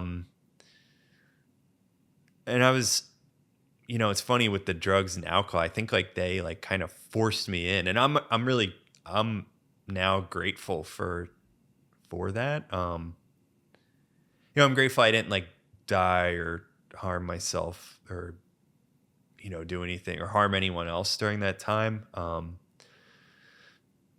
Physically, right? Like emotionally, of course I did, but like, you know, I've like gotten so many rewards from going down that path now. Yeah. That like, and one of them was therapy. So I like started going to therapy as a result of like basically not knowing which way was up. Like my whole world was just upside down. Right. So like kind of therapy was just like something that I just got introduced to, and it was like, all right, I guess this is what we're doing now. And I just started doing it. Yeah. What were some of the first things that you know, using that analogy of being at the bottom of the well, like what were the first things that you did in therapy to be able to start kind of making your way out? Oh man, it was you know, first off, it was really strategies around not picking up and relapsing, like just how to like stay on the course. A lot of it was like dealing with emotions without substances or without anything to fall back on. And that was really hard because like I just didn't want to feel my, like, I was afraid of my feelings. I remember one time my therapist said like, you're I forget how he worded it. He's like, are you more than your feelings? Well, are you your feelings? And I was like, I think I said, yes, I am. And that's how much I was immersed in like the way I felt. Yeah. Like that's what I believe reality was the way that you feel, which I guess to some degree is true. Right. But I had no ability to like, to just like, I don't know, like just at some point, like exist like without putting something in my body or like altering my perception or numbing something out. Yeah. And so what kind of, did you like replace those drugs and alcohol with something else? Is that what you kind of, you know, had to do? Yeah. I think that for me, some people do it different ways. Some people don't have support groups. Some people don't have like therapy or anything. They're just able to like stay. So I would say that's not the easiest way. Yeah. I could say maybe I could have done it, but I think that it's the most so kind of a silly word, a wholesome way to do it. Yeah. Like there, I mean, it literally is. I remember being in a circle of like 18, 20-year-olds, and we were just like all like relating and like talking and just having this sense of community and like a group, the idea of a group, right? And like replacing it with, I want to use tonight. I'm going to call someone and admit and like tell them that, and like using that as an option, and like getting outside of yourself or your ego or your own ideas. Like, so yeah, definitely. I mean, therapy was one of them. Support groups, recovery programs, all that stuff. I think it's funny, even like, it sounds even like weird saying it, because you just get to such a dark place, but even like people, just like letting people in, like, Yeah. because I feel like I shut myself off for a lot of years, and I was just like, I didn't, I couldn't relate to the world anymore. And that's something with like support groups is, for somebody who's listening who maybe, is thinking about, maybe I do need to go to, maybe I do need to start working on this. Maybe what does a support group look like? It's like, what is that, for you in those groups? What does that process look like? Like, what is the, kind of from start to finish? Because I mentioned, I only went to one once just to try to learn about it. But it's an extremely powerful place to be with a lot of people who've struggled in the same way and kind of are still struggling in the same way, in a sense. Absolutely. Yeah. And I mean, the cool part is like, there's so many groups out there. There's like AA, NA, gambling, like GA, like sex addict, like, they have like cocaine addict. They have like very specific things, and like you could do whatever you want. Like all of them are whatever works. You know what I mean? It's all fine. It's all good. But I laughed. I didn't mean to like laugh while you're talking, because it was like a serious question, I felt like. But like my process was like, because I just thought of myself being like a little kid or some bullshit. Yeah. Like I was full of shit a lot. Like that's why I laughed, because I'm just like, I was just like, I didn't want to change. You know what I mean? Change is hard. I want to be comfortable, i.e., using and drinking. Yeah. Like that's safe. That's easy. You just put something in my body and I feel great. Yeah. It's like the easiest. I'm like, fix. why wouldn't anyone do that? Yeah. Like, so yeah, I mean, I had a lot of resistance to support groups. I didn't think I needed them. I thought that I'd be fine on my own, which I think is like a pretty common theme in a way for people who, I think people who really do need a support group are going to be resistant to it at first. I think that a lot of times, I wouldn't say everyone, like, I don't think it's like human nature, but I would say like an unhealthy person, like, might not really know what's best for them. So like, I didn't know what was best for me at the time. Do you think that there's something about not having like a sense of clarity when you're in those moments? Like as a 20, 21-year-old, it's like you're kind of still not out of the woods, from your addiction. You're not removed from it enough to be able to understand like, oh no, I'm like still being irrational, and to share a little bit of background of like why this, I think part of, and I've had some, close friends, family, struggle. I've lost friends to drugs and addiction, and sorry to hear that.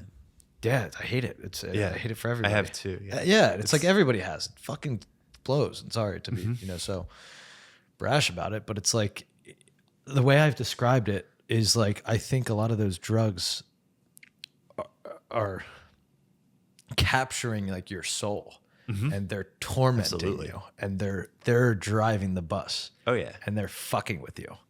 And like Yep. it's just like it's so hard to like, when somebody's and I have a situation going on where when somebody's struggling, when somebody's in that, I can't even blame them. Like Yeah, it's agree. so hard. I think to a certain point it gets, but it's like you're messing with, again, some of the most powerful things in the world. It's like if I cut your legs off and then told you to run a marathon and then told you sucked for not being able to do it. It's like I just took away your ability to. I think of those drugs from my perspective, and I haven't used some of the hard, really, really hard drugs. But I guess I would love, if you'd be willing to open up about, the feelings when you're on those drugs. Like what is happening? Like what is the come down? Like what is the, what does it feel like really? Just straight up. One guy described it best, and I just like totally resonated with it. And it was he said it was like God wrapped you up and gave you a big warm hug for the substances that I was really into. And that was, and again, like if that's the feeling you're getting, like of course I'm going to do that. Yeah. Who doesn't want that? So apparently I really needed that. Yeah. Because I kept doing it. And what's the, to balance warm. that? Yeah. To balance that, what's the, Come down. yeah, like what's the pain part of it, Yeah. Physical withdrawal, crying, intense emotional distress and anxiety, financial component, Yeah. blowing money, right? Shame and guilt. That was a big one. Shame and guilt, I think shame and guilt drove me to finally get help, Luckily I have a really solid upbringing, Yeah. I always say that, like, like I have a great parents, great family, like awesome sisters, like everything, like great people, just like all around, like awesome, and, so it's like, and I was disconnected from them a lot in a way. And, yeah, so, it's, the really what you're just getting is like a feeling. Yeah. And that at the end of the day, I think like, the shame and the guilt of, I remember having moments. I remember being, I went to like get stuff, and like I ended up in this like really terrible environment. And I was like, I remember I had this like helicopter view of like, I wonder what my parents are doing right now. Like they're probably eating dinner in Westchester, PA, like having a nice night. And this, I get a little even just like saying it. I'm like, Yeah. I'm fucking like out of my mind, like in a place I should never be in. Like, now having a kid too, it even brings it even like, if my kid was like in that, I'd be like, that is like, and so many people, you see it all the time, like in Kensington I live in Fishtown, and like, you just see these, like those are someone's kids at one point, like those were babies. Exactly. And it's like, you just get to this place where you're just like, how did I get here? And I think like I am grateful to have been like wired with a sense of shame and guilt, knowing right from wrong. And I kind of feel for people who are in situations like that. Like maybe there's some guy right now who's under the L, and he didn't have a good example, right? And so like, but I had a good upbringing, and I could put it out there that like, because I had that, and I had a good like moral compass and things like that. I could right now, giving a lot of credit to like my family and stuff like that. Like if I didn't have that, like I might not be here, I think. Yeah. Like, cause I think that I would have said, fuck it. I don't have anything to be shameful or guilty about. Like, screw it. Like I don't care. Yeah. You know, but I did care.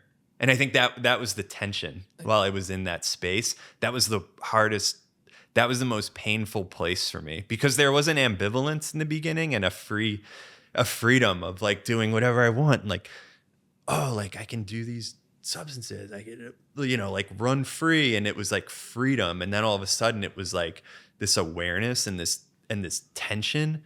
And that tension like it still makes my skin crawl thinking about being in that place where I knew it was wrong and I was still doing it. Yeah. And you can't. I tried. Like I could try and stay stopped or paused. I look at it as like paused and then pick back up. And Yeah. but I mean, I'm grateful for that like upbringing. And like, I mean, I think I would have like, and I think about this too. And I'll just be honest. Like I'm sure my parents or family might listen. I'm sure they might listen to this, or some people, but like, I think I probably would have killed myself if I didn't have my family, because I would think of them honestly, and I'd be like, I can't fucking leave them. Like that's not right. Yeah. Fuck. Now I haven't really cried yet on one of these, but that'll get me there. And that's Like I can't do that to them. that's the heartbreaking thing. Like when I really appreciate you sharing that, because I feel similarly in a, you know, depression type way, where I credit my family in the same way. It's like you know, without them, I wouldn't be here. There's no doubt. I'd have no fucking reason. I never would have. And I see these people in Philly all the time on the streets, and it's fucking shattering, because they don't have that. They don't have a reason. They don't have somebody or something to think about. Mm-hmm. And, you know, I was just saying about how I wrote this paper and going through the statistics of suicide. Oh, wow. What was it? Suicide is just in general, it's 4 out of every 5 people who die by suicide are males. And you're not even accounting for the drug deaths, you know, that are in ways, like you just kind of mentioned, like in ways, drug overdoses and suicide, right? You kind of just give up and I'll just keep doing them or keep doing it. It's almost like you know, I mean, some are accidental, but I think there is even like a subconscious component that like you're killing yourself if you're continuing to go down that path.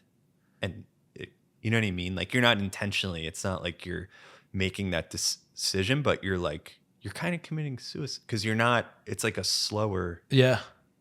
You're not making a decision to be healthy. So you're doing the opposite. You're still doing it. Yeah. You're still doing it. And my heart breaks. And I literally get chills and just thinking about the people that don't have that, you know, don't have the luxury. Mm-hmm. I was very lucky too. Yeah. Yeah. Just to, like even, part of my story is like upbringing, like, you know, my great family. Like, to be honest, I went home and lived at home when I was living in an apartment in Philly, actually, with some people. I was in school, but like, yeah, like you said, just being lucky. Like I was lucky to have a great family to go back to and stuff. Yeah. And even just like little things like that. Like I was just like, I'm going to say spoiled, but I had the comfort to go back to, and that was really cool. Yeah. You know? And people who clearly didn't give up on you. Right. And that too. Yeah. They didn't, they didn't give up, and they were supportive and definitely shocked and scared. And like, this is what's happening, was the question for everyone, and like all that stuff. But no, they didn't give up on me, and I lived at home, and it was fine. So yeah. Went back to school and picked myself up, Was it something that you were able to hide? Yeah. Like, did nobody know, or did you have some friends that you were doing shit with that you were keeping it away from? Yeah. Because in that very, way, like, planned. You're almost living a double life. Yeah. Yeah. Where it's like you're 21 living in Westchester, or just having, or even if you're living in Philly, you come across a certain way. Yeah. And it was easier to hide in Philly too. Cause like my family was all in Westchester, and like Philly was almost this like alternative reality for me.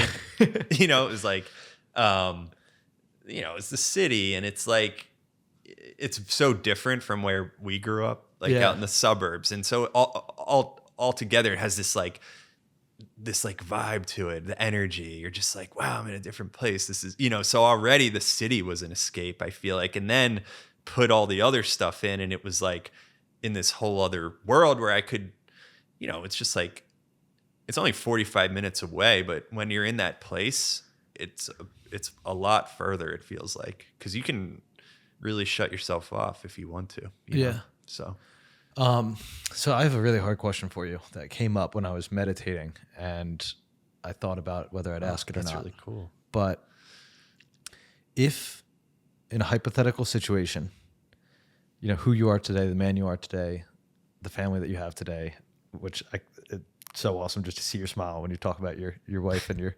son. All the time. Yeah. Would you, if you could hypothetically go back and stop yourself from, whether it be the first time that you did a drug that, you ended up having to battle, and would you stop yourself from feeling all the pain that you felt? Would you stop yourself? Would you rewrite history, or are you okay with the way that you've lived, the way that you've bounced back, and who you've become? Because, in many ways, it's probably made you who you are. Yeah, I think it's a two-part answer. I like the question, I'm glad that that's really interesting. I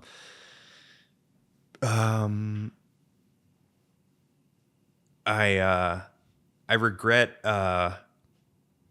the pain I caused like others.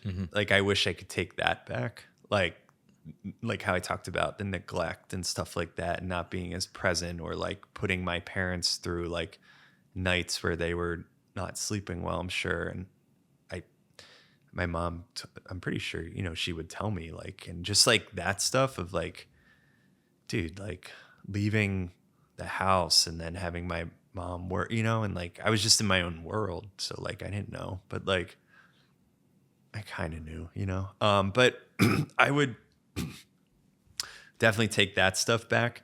My like process and like recovery and all that, like no, I would just want it exactly how it is. Yeah, because that's how I what I needed to get here. Yeah, like 100%. I believe that, and I wouldn't trade it for anything. The pain sucked. Like it was terrible. I wouldn't like I wouldn't wish that on someone. Like you need that to get to it. You know what I mean? Like you don't need to go through that but it's what I think that's what I needed to like be where I'm at right now. And that's what happened, like that's what it's funny. I always talk about it. Like I think about it. Life is a spectrum of, there's some people who, and if you're just listening, I'm sorry, because I use my hands here, but like there's some people who just, if you think about it as a bar and like 0 and minus 100 and plus 100, some people only feel minus 20 pain and plus 20 happiness. Well, there's also people who feel minus 75 and plus 75. And I think it works, on both sides. And unfortunately, the saddest part is that some people aren't able to snap back from the minus 75, and whether they die or they just live in a depressed or addicted life, they're never able to get and see the other side. But one thing that I've noticed from speaking with so many people with whether it be addiction issues, pain, trauma, all these different things, is like it gives you this perspective of life where you can see the other side now. Yeah. And I can't wait to see it on camera and clip it. But like when you just said that your life is so great, like that, if I would have showed you that at 20 or 21, how cool, like that's where you got to. And the funny part about like being that age is, I remember I didn't really have any like dreams or anything. And it could be like, that was like the hopeless place I was in, where honestly my dream was to just like not think about like using the next day. And like I wanted to have like a peace of mind where I could have my mind be quiet basically, and not be like running all the time and obsessing and all this shit that like was pulling me different and like, it's crazy because like I have all this great stuff and I built this life, but like at the end of the day, like I just wanted peace of mind. Yeah. And it's still today, that is the most important thing for me. Like I kind of talked about like having a balanced lifestyle, like with my wife and my family and my art and how we kind of conduct ourselves and how we view life basically. And I'm grateful to have my wife, Rachel, who is, you know, a similar vibe, right? She didn't go through stuff that I went, but like she's naturally kind of like awesome and like able to just like know like how to just live a great life, Yeah. you know, and like And understand that side of what you've been through too. and she does, yeah, and like and she's a very like emotionally connected person, and like she goes to therapy herself, and she like really is in tune with all that, which is awesome. And you know, but I kind of forget what what the point was about the the peace of mind. But like at the end of the day, like, you know, having peace of mind and like serenity and just being able to like sit here. Like I could never do this. When Yeah. if I was 20 right now, I'd be having a panic attack. Yeah. Like no, like dead serious. I'd be like turning red and I'd be freezing, and I wouldn't be able to be comfortable talking about stuff. So this right now, this alone is just like amazing. Yeah. Like I wish that I could have been able to do this, you know? And it's funny to think about because you have such a chill vibe to you. You have such a calm presence, and again, that's the part of like why I love doing these in person, because a lot of times you can't feel if you're talking to somebody on Zoom or something like that. You can't feel what somebody's work, you know, because whether they're twitching their leg or they're, you know, kind of bugging out or they're really not, you know. But here it's just like couldn't be more chill, you know, and that's something that again, coming from where you came from, it's black and white. Like, Yeah, it really is black and white. Yeah. Yeah. And yeah, I was gonna say something else about you know, something you mentioned about like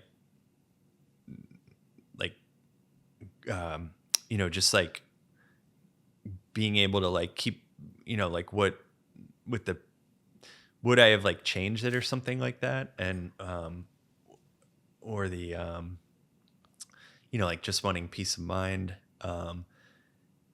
I was listening to a podcast recently, that Andrew Huberman podcast. Yeah. I know a little bit. I used to listen to him.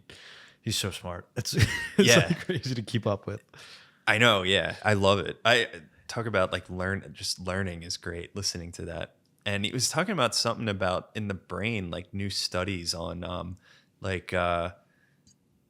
this idea of like doing something you don't want to do is how powerful that is, and how I forget which part of the brain. I believe it was somewhere in like the middle, which it was an area that isn't as studied as like the prefrontal cortex and like different areas that are like for like development or whatever. But you know, this area he was talking about, they're doing more studies on it now, and like how the brain like grows when you do something, that area grows when you do something you don't want to do. And you know, that was like you know, that was like it for me. Like that resistance was you know, what I had to fight against. And like I really didn't want to I really didn't want to have this like life in a way. Like even if he would have told me it would have looked like this, like that's how powerful like that That's stuff crazy. is like you could, and I'd be like, it's almost like I'm trying to think of like some Like, sort of an, even thinking about the opposite. Like if I showed you now, and if I showed you now at 20, you'd be like, whatever.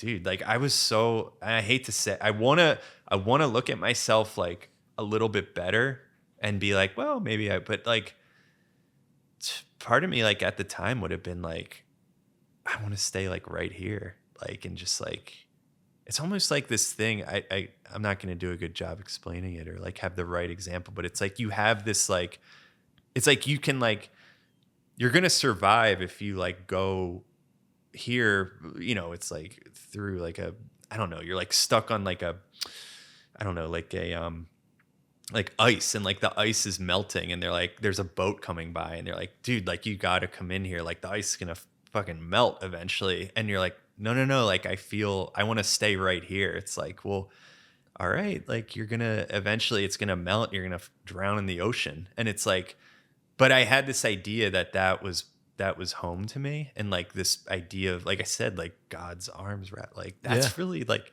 who wouldn't want to stay there? And I mean, it's like even like thinking of like a baby or something, right? Like in the womb, or like this like idea of comfort. But like, Are you like spiritual at all? yeah, absolutely. Because I think about the again, back to like those, if we could see what those drugs were doing, again, everyone wants to study about what's it doing to your body. Oh yeah. But what's it doing to that invisible part of your soul? What's it doing? And it's like corroding it. Yeah, exactly. Like it's like, I think and truthfully, one day we've talked a little bit about technology and some off camera, but like I really do think at one point you'll be able to see these kinds of things. You'll be able to see people's vibes, souls. Like you'll be able to picture that kind of, That's cool.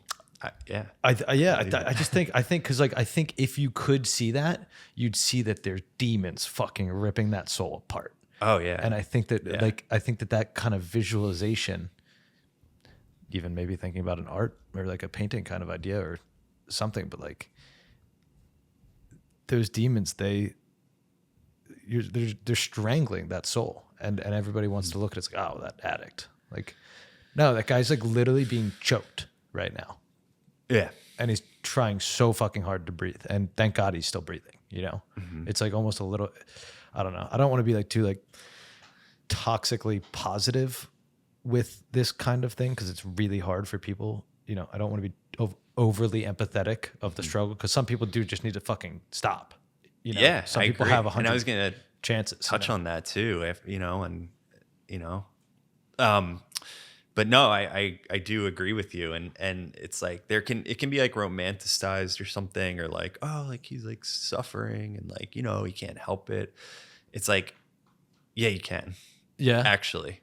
Like, and I believe that for me personally, like I've, had to teach my mind to like focus on things, how to like, I mean, I used to be on like different medications, like antidepressants and like ADD medicine and like high school and like all that stuff. And like, and it's just like my belief, like I believe the mind is really powerful, and like you can like fucking train your brain to like do things that you can transcend your like limitations. Yeah. Is what it, and like talking about spirituality and like that, like I believe that like you can do a lot more than you think. I mean, and like that's like, look at that. Like my belief was that I want to have peace of mind. I don't want to friggin' pick up drugs every day. Like that was what I believe was my threshold. Yeah. And it's like, it sounds, I'm being honest too. I'm not even like, it sounds ridiculous though when I say it out loud, but like, I really believe in like, yeah, the power of like the mind, and like to just really focus and like really just fucking push yourself. Like, yeah. And the power of thought, the power of belief, belief manifestation. Yeah. It's real. Like it's just, I think of like such, I don't want to say silly or stupid examples, but like when you're a child and you believe that Santa Claus is real, Santa Claus is real. He brings you presents. He comes down. I can't even remember. I'm trying to Right. think of that. It's been so long. He comes down the chimney and he's real to you.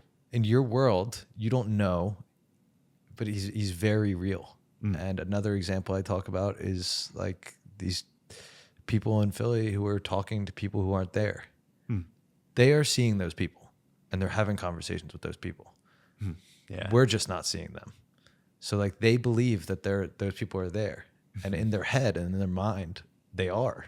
Yeah. And that kind of, I mean, it's scary, but it's also, again, speaks to the level of belief, because if you just use that kind of belief that you're able to do something, then you can also get out of it as well. But it's just hard. It's really hard. And I kind of feel silly. I kind of skipped over that like brain part of, but the point, with the, learning from the Andrew Huberman podcast. And I hope I'm not like butchering it. I'm probably like, if he like listened, he probably like, you don't even know. He seems like a cool guy. I'm Yeah, sure. one of the sharpest and deepest. Like I'm always fascinated. We talk about paintings, like how many hours go into a painting. Like he probably spends 24 hours on a 2-hour episode of the amount of research and all that kind of stuff that takes. Yeah, really committed. Yeah. But it's like this idea of just like, I think the interesting part about like, you know, getting like, you know, sober and like recovering is like this, like, I think really like an interesting part for me, and like they talked about that part, how I comprehended in the brain is like, what that is actually survival instinct they were talking about. And I didn't even know that. So it was like really enlightening. But I had the feeling of, because it's hard to even explain. Like I legitimately wanted to stay where what was killing me. Yeah. So like to me, I mean, I do have a strong belief in like God and like a higher power and things like that now. And yeah, but that there's something there that is hard to describe. And I think it was just like, it's something like in humans that we have. And luckily I've never had to experience anything where I've needed to like survive, right? Like a war or anything really traumatic, luckily. Well, kinda. Yeah. Yeah. Like, as soon I as you mean, said yeah, that. right. But nothing like in the outside, right? Like threat, I guess. But yeah, I think what kicked in was my survival instinct at one point, you know, and it was crazy even like listening to that podcast recently, because I'm like, it confirmed that belief, because I was like, holy shit, like, wow. Like, and I guess if, you know, the question he talked about, like, would I like redo it or something? And like, I don't know if I would redo that part, because like, I wouldn't have like known that feeling then. Like something like kicked in my body and my like soul to like keep me going, like kind of like, and that, I don't know what that was, you know? Yeah. Like, that's really interesting. And in a way, in my mind, the way that I think about, like, you've gotten to meet your demons. Many of them, you know, it's like you got I confronted them. Yeah. and whether you, and eventually won the battle, you know, or still, that's actually, you know, They still come up sometimes. I was gonna say, is it still an ongoing battle, like to stay sober?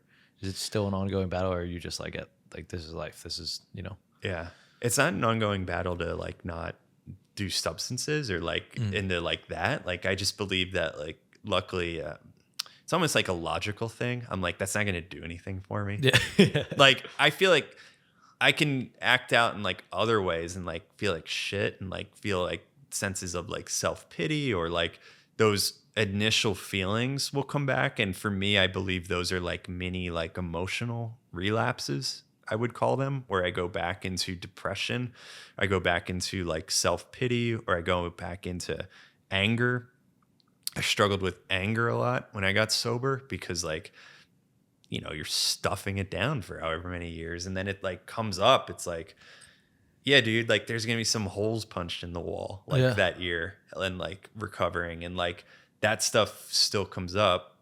I don't like punch holes in the wall anymore. I mean, our walls are plaster. I'd probably break my hand. So part of it is like, I'm gonna punch a pillow. You know what I mean? Yeah. But like, do you still do that? Like yeah. punch pills and shit? Mm-hmm. Yeah. Same. Dude, I get fucking so. I actually fuck it. I haven't talked about this. I always feel really uncomfortable with like, what do I share? How much do I share? Oh, but it is what it is. I've struggled at times over the past couple of years with hitting myself.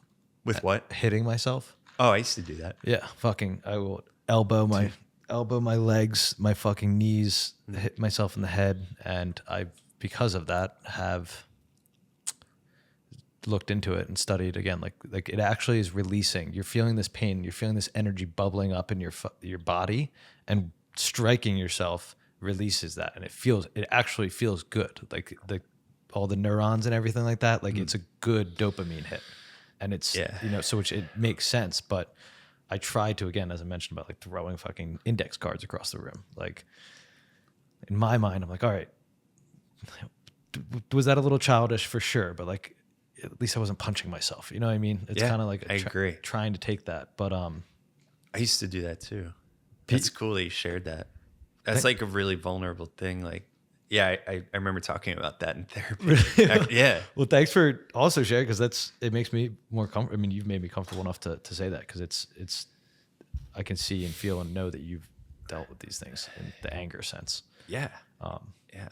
It's And I've heard from other people, as I've shared that privately, like I've heard from other people that they do that too, and it's like, fuck, how many guys are doing this and nobody, because I've never heard somebody admit it or say it really. right.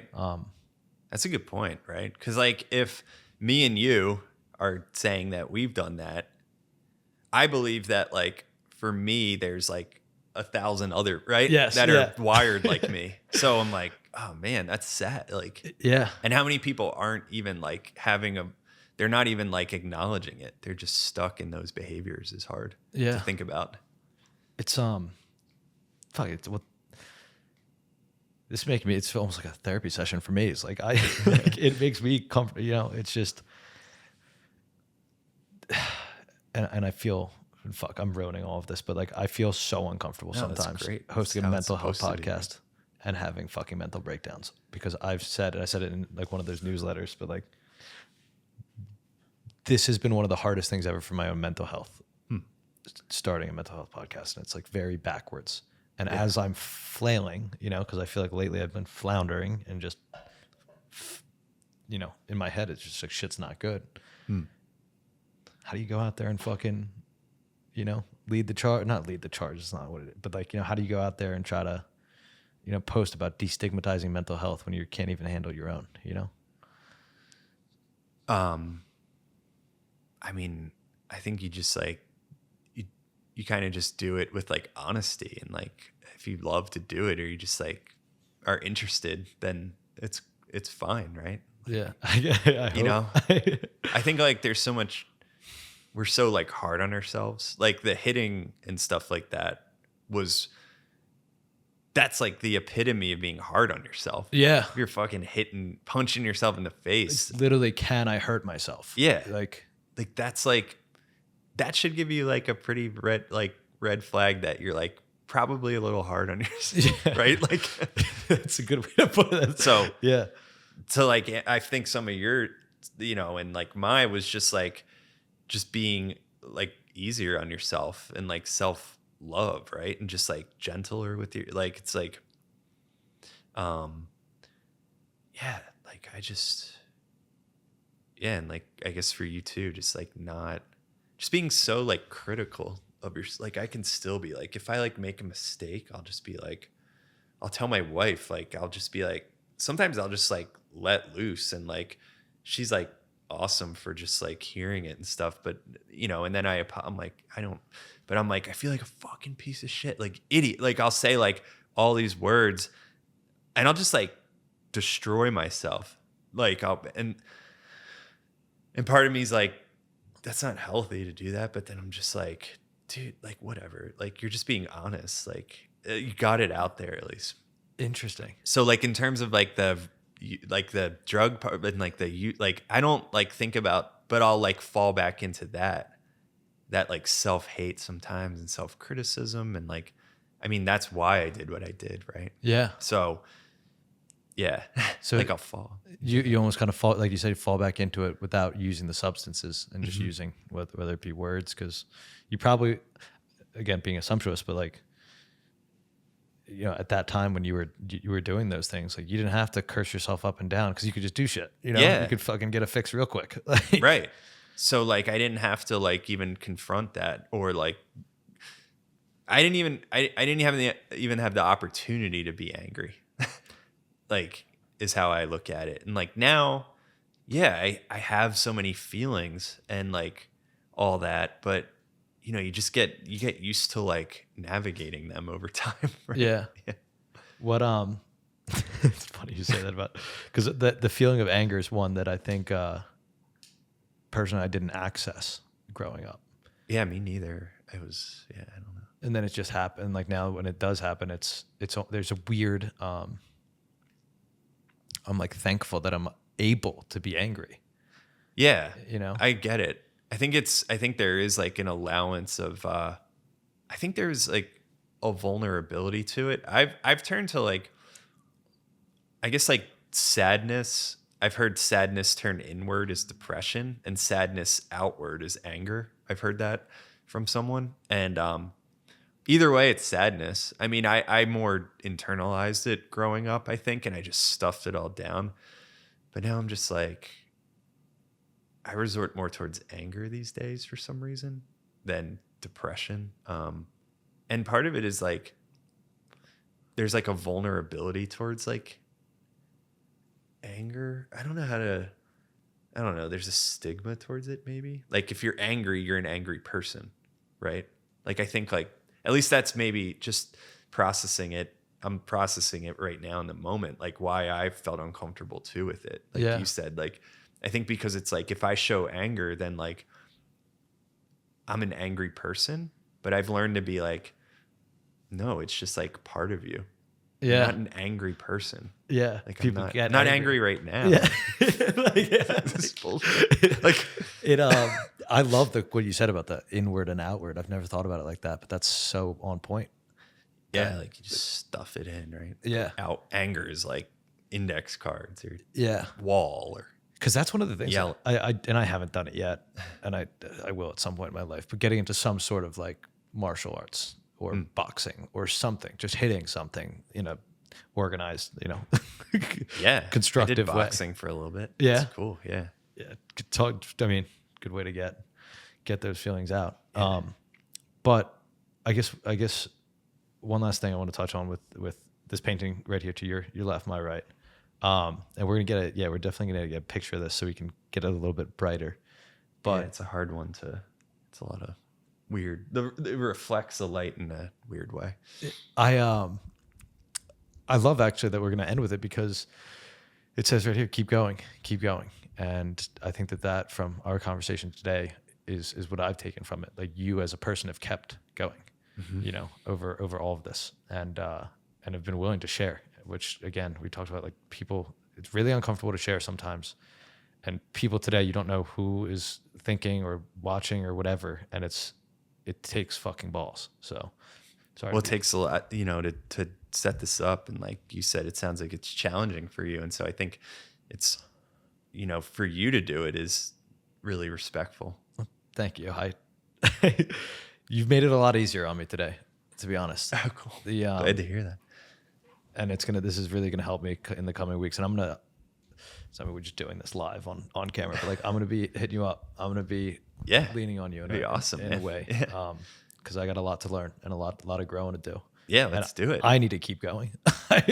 Yeah, absolutely, man. But can you tell me a little bit about this piece, where it came from? What was the setup? How did it, how did we go from A to B?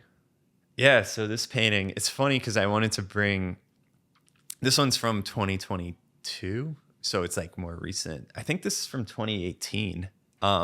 So this one, when I was grabbing it, I'm like, what am I going to bring? Because he asked me, and I thought that was a really great idea. And then part of me wanted to, I thought I'd bring one that is more current and also like, I think visually a little bit more like, appealing, or like it just kind of is like, has a more poppy surface, right? It's like easier on the eyes.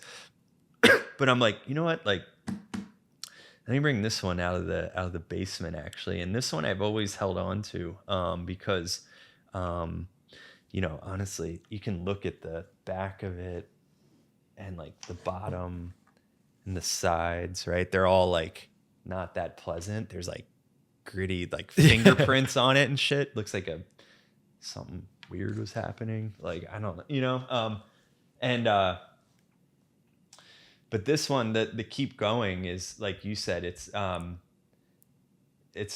phrase that's really close to my heart and really important for me. And so this one actually was done. I did a series of this phrase.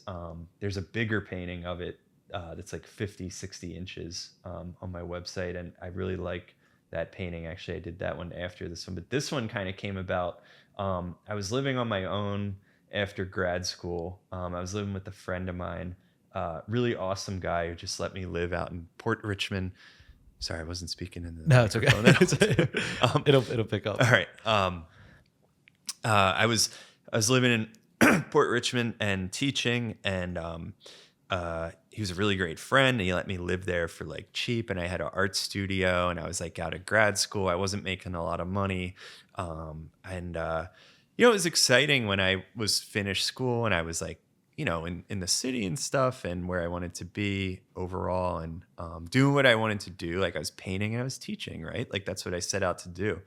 But I was teaching kids. I wasn't teaching like college level, which is what I really wanted to do. So it's kind of there, you know what I mean? But I wasn't there. And so, I was single too. I was like dating, and I was probably 27, 28, and I would go to my studio, and I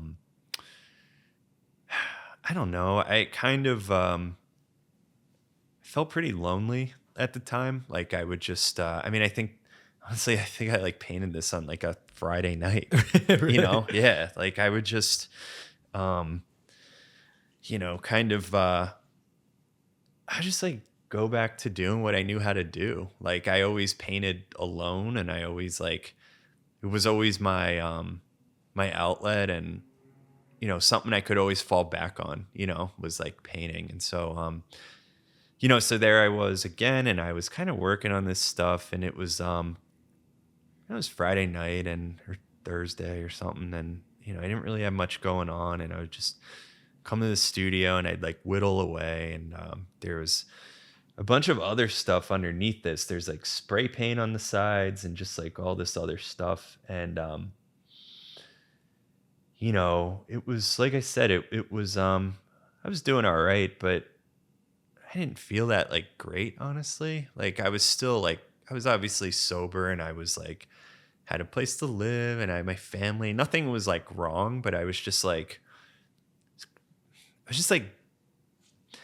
persevering, right? It was one of those points in my life where I was just like, just got to show up every day. You know what I mean? I feel like there are points in life where you just need to do that. And it is what it is. And so, this was, it was still wet. It was all this like orangey color over top of it. And I remember just like walking up to the painting, like almost like kind of like intimately, like, and I had a little palette knife, which is what you mix paint with.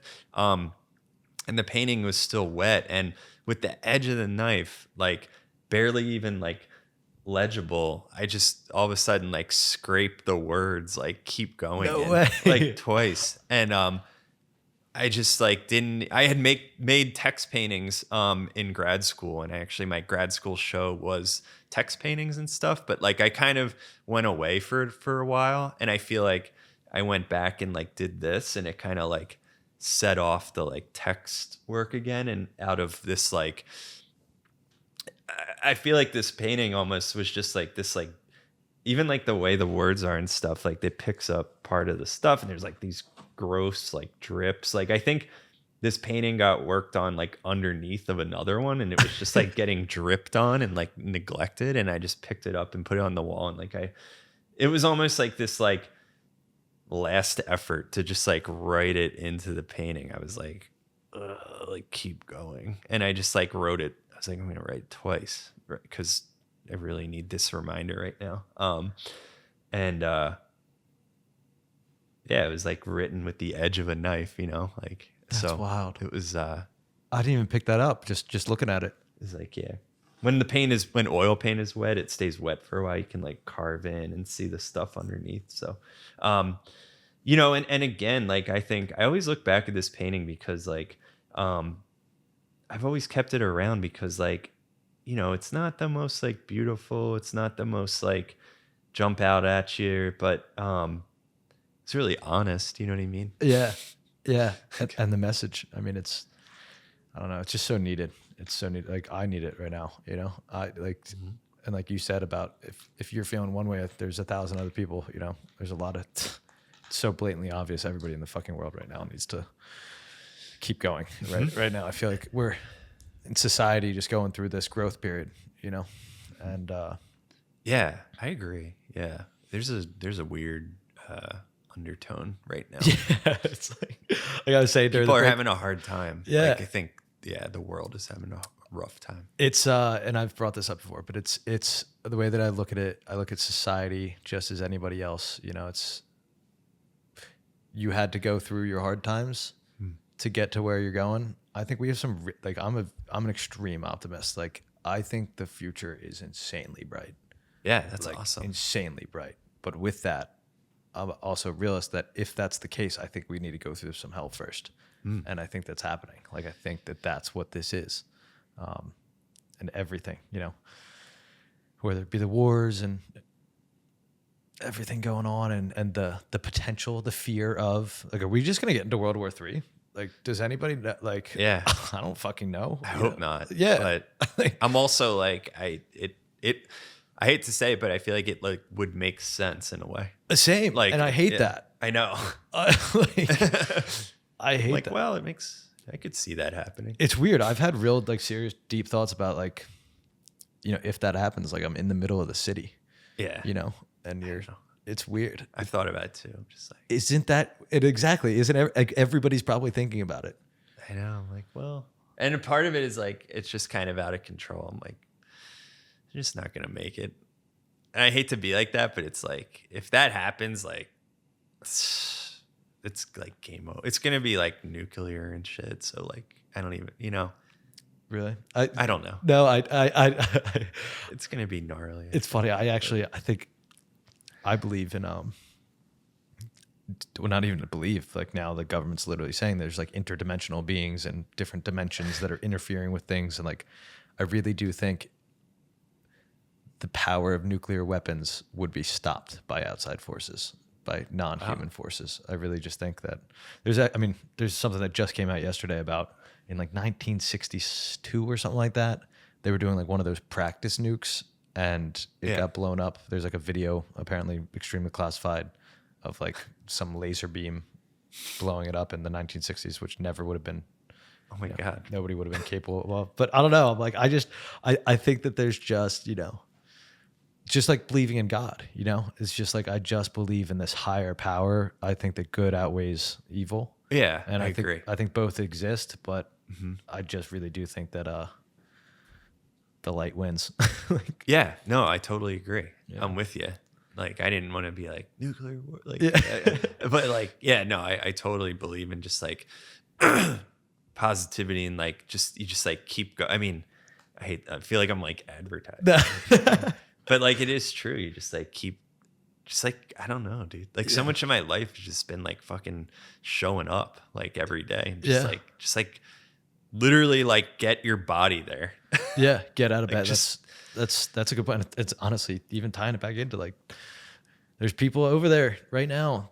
There's there's bombs dropping around them, and they keep going. I don't even. Yeah, it's Can't even process it. No, I can't even like, think about like that. Yeah, that's a whole other place that I'm grateful I don't have to experience. Yeah. Well, let's keep going, and let's keep hoping that that's the case for all of us. But Matt, thank you so much for coming to do this, sharing your story, helping me in a way that I really, really needed right now. Yeah, glad to hear it. And your art, Likewise, your art's fucking dope. It's appreciate that. Yep. But we're gonna tag all your stuff. We're gonna keep it in the description, so anybody and everybody, please take a look at Matt's work. And what do you have a website?